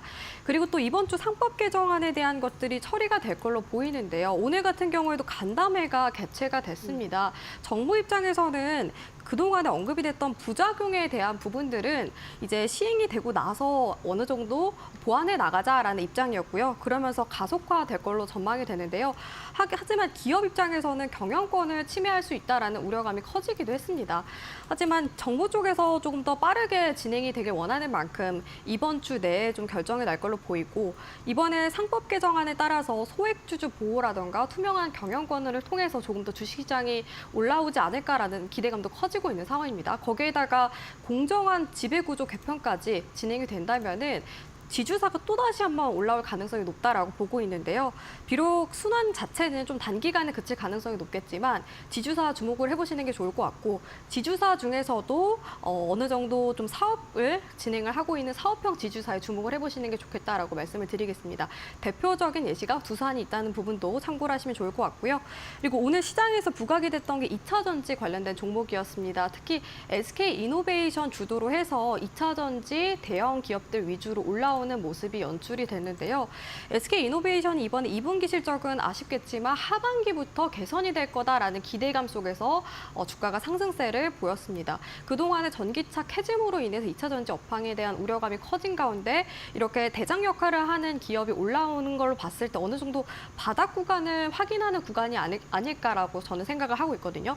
이번에 하반기 같은 경우에는 석유화학의 정제 마진 회복이라던가 배터리 출하 회복에 대한 기대감이 어느 정도 실적에 반영이 되면서 개선세가 이어질 걸로 보입니다. 그동안에 사실 영업 손실을 계속해서 기록해 왔는데 영업 손실에 대한 부분들도 전분기 대비 1,000억 원 정도 개선이 될 걸로 보이거든요. 이런 부분들이 좀 기대가 된다라고 보고 있고 이외에도 삼성 SDI라던가 LG 에너지 솔루션도 같이 올라오는 모습이었습니다. 2차 전지 관련된 종목들이 최근 들어서 좋은 소식들이 많이 들려오고 있어요. 거기다가 현대차 메타플랜트라고 해서 지금 조지아에 있는 공장 가동률도 올라가고 있는 만큼 이런 부분들이 반영이 된다면은 2차 전지 관련된 종목들이 어느 정도 하반기에는 회복하는 구간이 나와주지 않을까라고 기대를 하고 있어서 2차 전지 관련된 종목들이 바닥권에서 잡을 만한 것들이 많이 있는 만큼 조금 더 주목을 해보시는 게 어떨까 이 부분도 말씀을 드리도록 하겠습니다. 네, 전문가님께서는 이제 2차 전지 관련 이야기도 해주셨는데 이제는 확실히 실적 시즌에 대비해 봐야겠다라는 생각이 드네요. 실적이 좋을 만한 섹터를 위주로 공략해보는 전략이 필요한 한 주가 될 것 같습니다. 코스피의 경우에는 현재 구간에도 강세 흐름 유지해주고 있습니다. 오늘 개인과 기관이 이끌어주는 시장이었습니다. 코스피 장중에 3,086포인트까지 고점을 높이기도 했고요. 현재는 3,074포인트에서 마감 기다리고 있습니다. 전거래일 대비 20포인트 가까이 끌어올려주고 있고요. 코스닥의 경우에도 오늘 장중에 등락을 좀 거듭하다가 2시 기점으로 그래도 다시 올라오려는 모습이 포착이 됐고요. 현재는 보합권에서 움직이고 있습니다. 781포인트, 전거래일과 비슷한 수준에서 마감 기다리고 있습니다. 코스피 200도 0.5%대 오름세 포착되고 있습니다. 오늘 코스피에서 기관이 매수 주체로 나서주면서 4,300억 원 이상의 매수 우위 현재 구간에서도 집계가 되고 있고요. 개인도 1,300억 원 이상 순매수하고 있습니다. 반면에 외국인이 매도 행렬 이어가면서 5천억 원 이상의 매도 우위로 대응하고 있습니다. 오늘 코스닥에서도 외국인의 매도세 확인이 됐고요. 개인도 소폭이지만 매도로 확인되고 있습니다. 기관이 역시 코스닥에서도 이끌어주는 모습입니다. 539억 원의 매수 우위 집계가 되고 있습니다. 현재 삼성전자가 1%대 약세 그리면서 6만 원 선에서 마감 기다리고 있고요. SK하이닉스는 3% 가까이 오른 29만 2천 원 선 지나가고 있습니다. 우리 시장 마감합니다.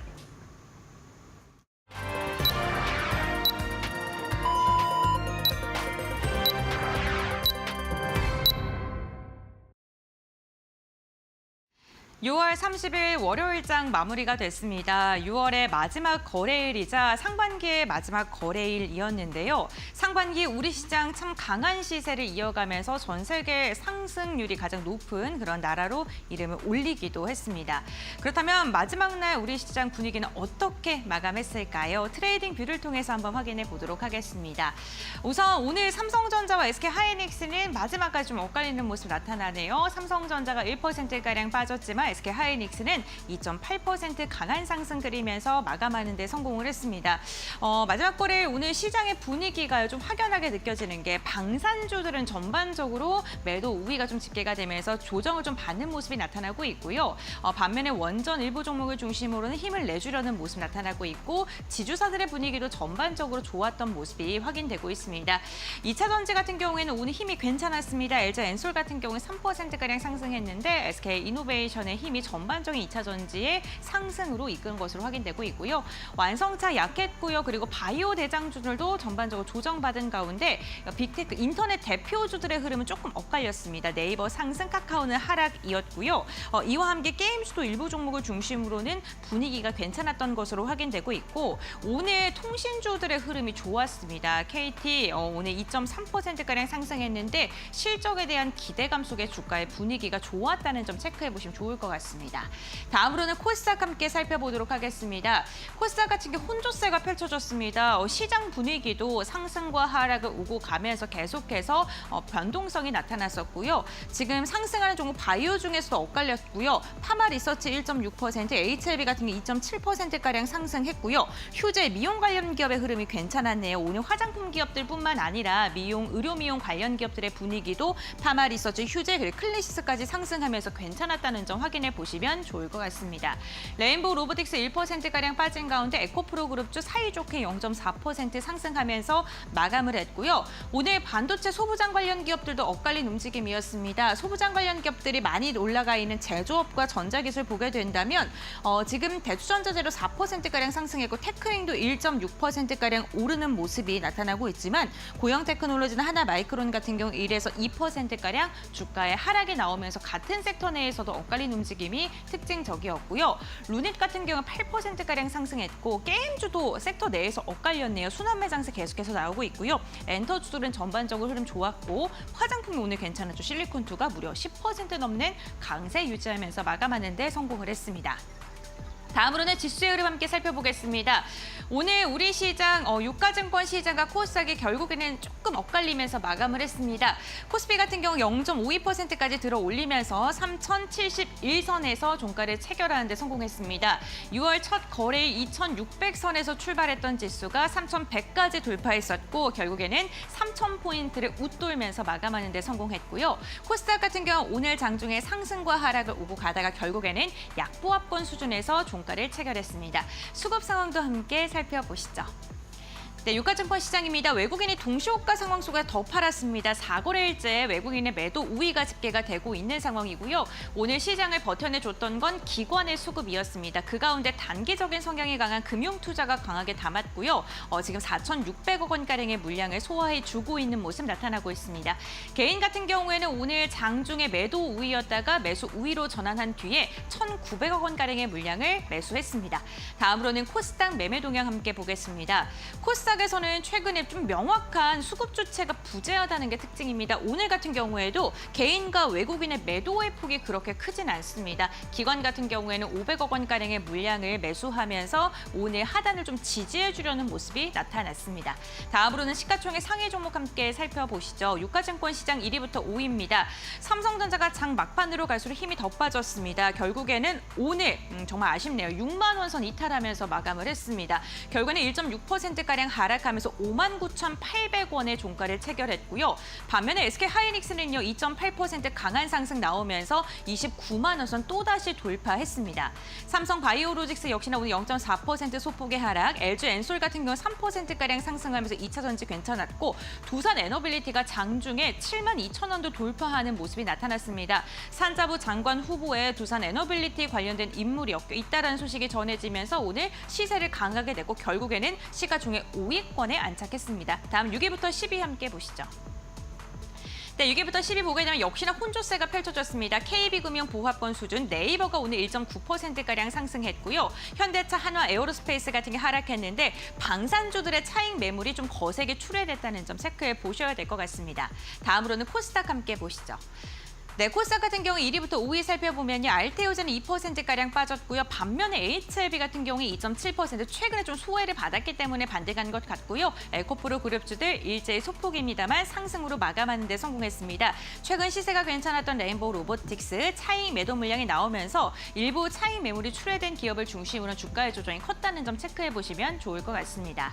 네, 이렇게 시장 마감 상황 확인해 봤고요. 그렇다면 오늘 환율 시장은 어떻게 흘러갔는지 이야기 나눠보도록 하겠습니다.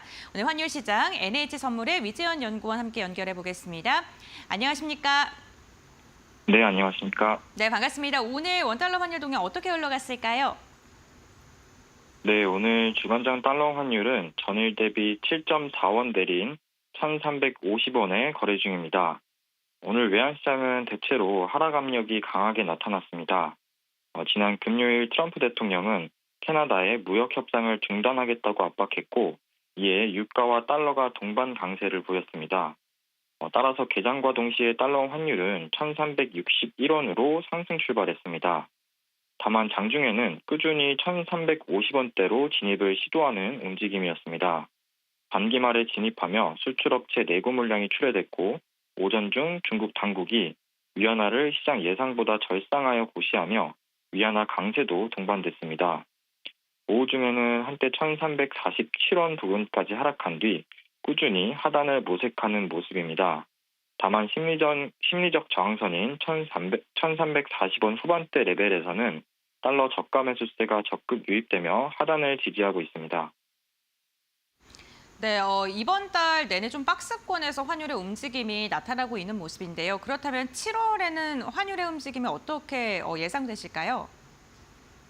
네, 6월에는 말씀 주신 대로 1,350원과 1,390원 사이에서 박스권에 갇힌 장세가 나타났습니다.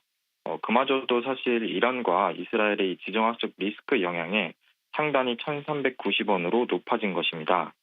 7월에는 변동성이 유지되겠으나 대체로 완만한 약달러 흐름이 지속될 전망입니다. 우선 7월에 주목해야 하는 이슈는 여러 가지가 있습니다. 첫째는 7월 9일에 상호관세 유예기간 종료에 따른 무역협상 결과입니다. 트럼프 대통령은 협상기간 연장에 대해 모호한 입장을 유지한 반면 재무부 장관은 9월 1일까지 협상을 연장할 수도 있다고 언급했습니다. 만약 뚜렷한 협상 결과 없이 높은 관세율로 책정된다면 시장은 더욱 약달러로 반응할 가능성이 있습니다. 두 번째는 미국의 감세안 상원 통과 여부입니다. 대규모 재정 확장이 예상되는 감세안이 상원에서 통과가 될 경우 지난 5월에 보셨던 흐름처럼 시장은 재차 약달러로 반응할 여지가 있습니다. 이런 흐름을 반영해 7월 달러 환율의 하단을 1,330원에서 1,340원 수준으로 전망하고 있습니다. 네, 알겠습니다. 6월보다 하단이 좀 더 내려갔네요. 1,330원에서 40원까지 이야기해 주셨으니까 이 부분 참고해 보시면 좋을 것 같습니다. 연구원님, 오늘 말씀 여기까지 듣겠습니다. 고맙습니다. 네, 감사합니다. 네, 코스피가 3,000피를 달성했던 모처럼 즐거웠던 2025년 6월 증시 막을 내렸습니다. 이제 7월 증시도 첫 단추를 잘 끼워봐야 할 텐데요. 계속해서 전략 세워보도록 하겠습니다. 대표님, 6월 시장 참 좋았잖아요. 네. 7월 어떨까요? 어떻게 7월도 보십니까? 좋아야죠. 네. 좋아야 되고 좋았으면 좋겠는데 그러게요. 일단 먼저 허들이 하나가 있습니다. 그게 이제 실적 발표라고 봐야 될 것 같고요.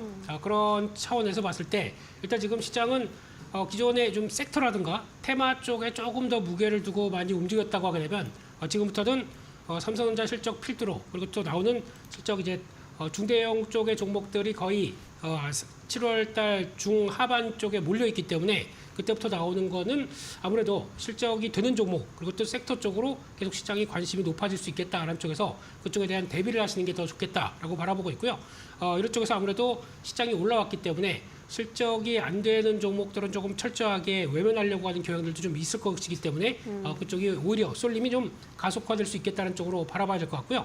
그런 쪽에서 먼저 반도체입니다. 반도체 쪽은 삼성전자는 기대감이 떨어지는데 하이닉스 쪽에 대한 기대감이 높다 보니까 하이닉스 향 그리고 또 반도체 소재 쪽에 대한 기대감이 이번엔 상당히 높습니다. 그렇기 때문에 그와 관련된 쪽에 실적 흐름들이 나올 만한 종목들을 또 소부장이 아니라 소재 부품 쪽에 좀 더 한정 지으면서 보시는 게 좋겠다고 바라봐야 될 것 같고요. 네. 조선 쪽은 또 더할 나위 없이 이번 실적에 대한 기대감이 높습니다.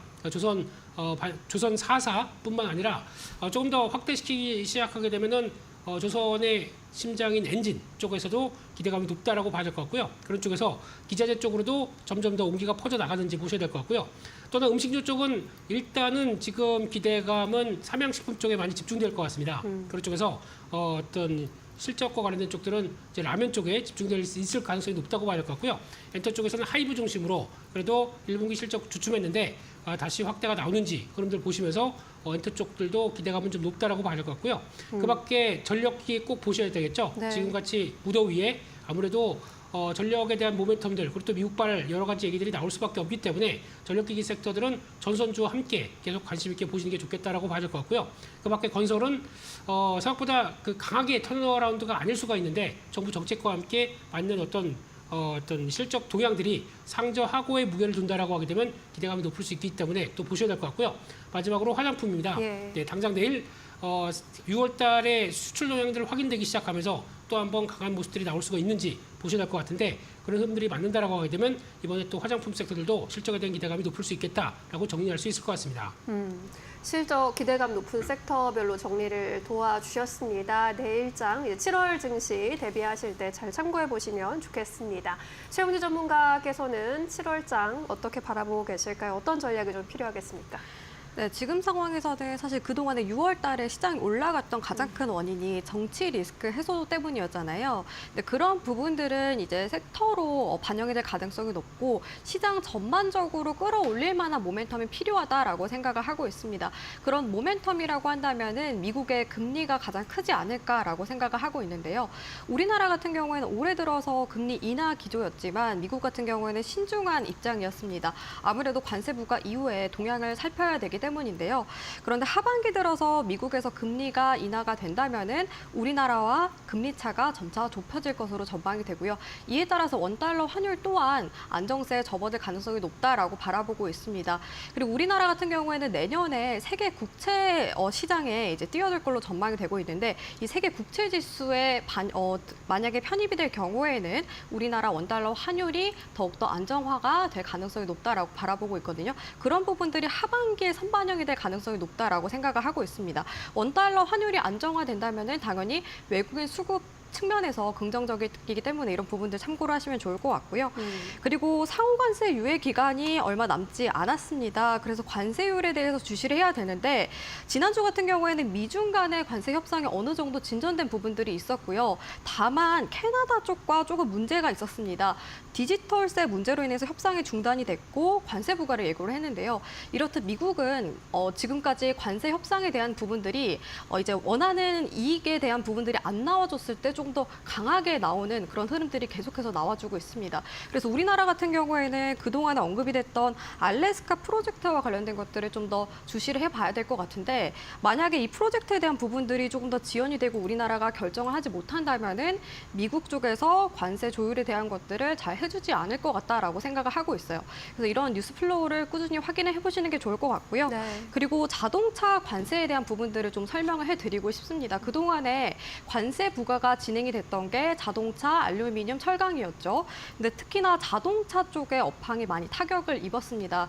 대미 수출도 많이 급감을 했는데요. 하지만 미국 입장에서는 관세 조율을 해주지 않을 거다라고 밝혔고 오히려 50%까지 올릴 수 있다라고 이야기를 했습니다. 근데 저는 오히려 지금 관점에서 자동차 업황이 바닥을 찍을 수 있는 기회가 아닐까라고 생각을 하고 있는데 왜냐하면은 관세 부과 이후에 6개월 동안의 동향을 봤을 때 기업들이 어떻게 대응을 해야 될지 아마 구체적인 계획을 분명히 세웠을 거라고 생각을 하고 있고 이에 따라서 하반기에 조금 더 수출이 급감한 다음에 내수를 중심으로 자동차 시장이 좀 더 회복을 하면서 내년에는 좀 수출 회복세에 접어들지 않을까라고 생각을 하고 있어요. 그런 관점에서 하반기에는 자동차 섹터도 2차 전지와 함께 주시를 해보는 게 어떨까라고 설명을 해드리도록 하겠습니다. 자동차와 2차 전지 관련해서 관세 이슈까지 잘 챙겨보자라는 의견 전달해 주셨습니다. 자, 이제 내일장에서 주목해 볼 만한 종목으로 넘어가 보도록 할게요. 할게요. 우리 대표님 어떤 종목 가지고 오셨을까요? 네, 아까 실적 기대되는 섹터 쪽도 말씀드렸지만은 화장품, 임용기기 쪽 관심이 높습니다.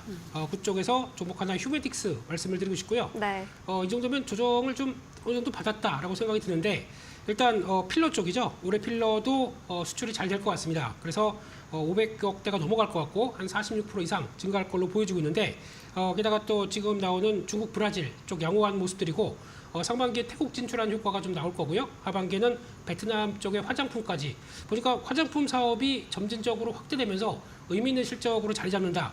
이것도 눈길이 갑니다. 그래서 그런 부분까지 나오게 되면은 기대감이 역시 높다라고 봐야 될 것 같고 또 하나 지금 새로운 또 신규 실적에 좀 무게를 실을 만한 섹터가 CDMO 쪽이라고 생각됩니다. 이쪽들이 2021년도에 한 400억 대밖에 안 됐던 매출이 지금 내년까지 하게 되면 신규 CDMO까지 가세된다라고 했을 때 매출이 한 948억, 그러니까 거의 2배 이상 증가하는 모습들로 나오기 시작하는 거죠. 이게 또 하나 전체 매출의 40% 이상으로 차지한다라고 하게 되면 하나의 중요한 축이 될 수가 있기 때문에 네.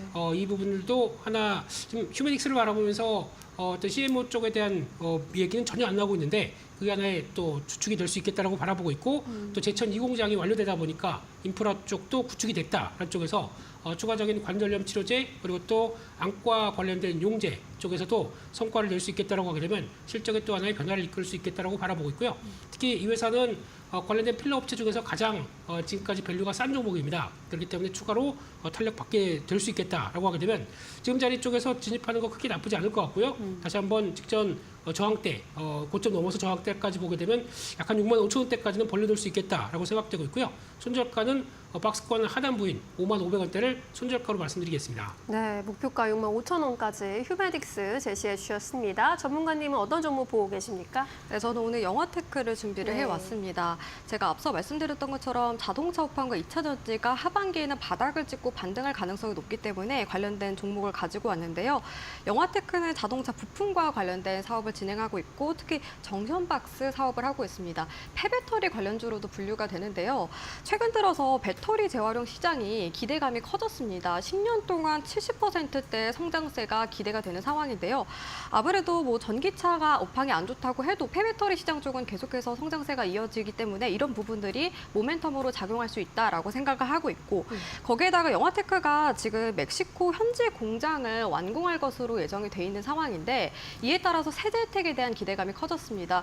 멕시코 현지에 현지화하고 있는 공장들에 대해서 세제 혜택을 확대한다라는 소식이 들려왔기 때문인데요. 이에 따라서 뭐 비용적인 측면이라던가 수익성에 대한 부분들도 확보할 것으로 전망이 되고요. 거기에다가 1분기 실적이 개선세를 보였습니다. 이번에 1분기 기준으로 매출액이 43% 증가를 했고요. 영업이익 같은 경우 전년 대비 38%나 증가를 했습니다. 거기에다가 PER 같은 경우에는 지금 6배 정도로 굉장히 저평가되어 있는 구간이기 때문에 접근해 보시는 게 어떨까라고 말씀을 드리겠고요. 가격적인 측면에서는 현재 시점에서는 9,100원 목표가로 제시를 해드리겠고 손절가는 6,700원으로 제시를 해드리도록 하겠습니다. 네, 영화테크에 대한 의견까지 전달해 드렸습니다. 이제 내일장 시장 한마디 듣고 이 시간 정리하겠습니다. 대표님 어떤 메시지 주시겠어요? 네, 고점이다 보니까 아무래도 실적 관련된 쪽이나 뭐 지표 관련된 쪽들 계속 발표되다 보니까 변동성은 좀 커질 수 있겠다. 요거 관리 잘하자 이렇게 말씀드리겠습니다. 네, 변동성이 높아질 수 있는 요인들 잘 체크해보자. 전문가님께서는요? 네, 따라잡기보다 선침해가 답이다라고 말씀을 드리겠습니다. 네, 따라잡기보다는 선침해보자라는 의견까지 전달해 주셨습니다. 두 분의 의견 잘 고려해 보시기 바라겠고요. 여기서 인사드릴게요. 고맙습니다.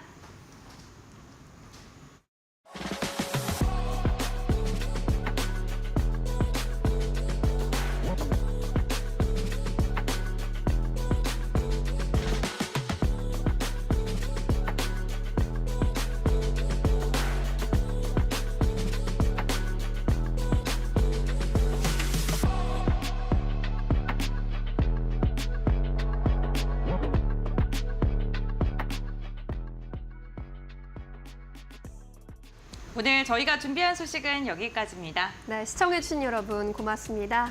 7월에도 마감은 파이널 샷.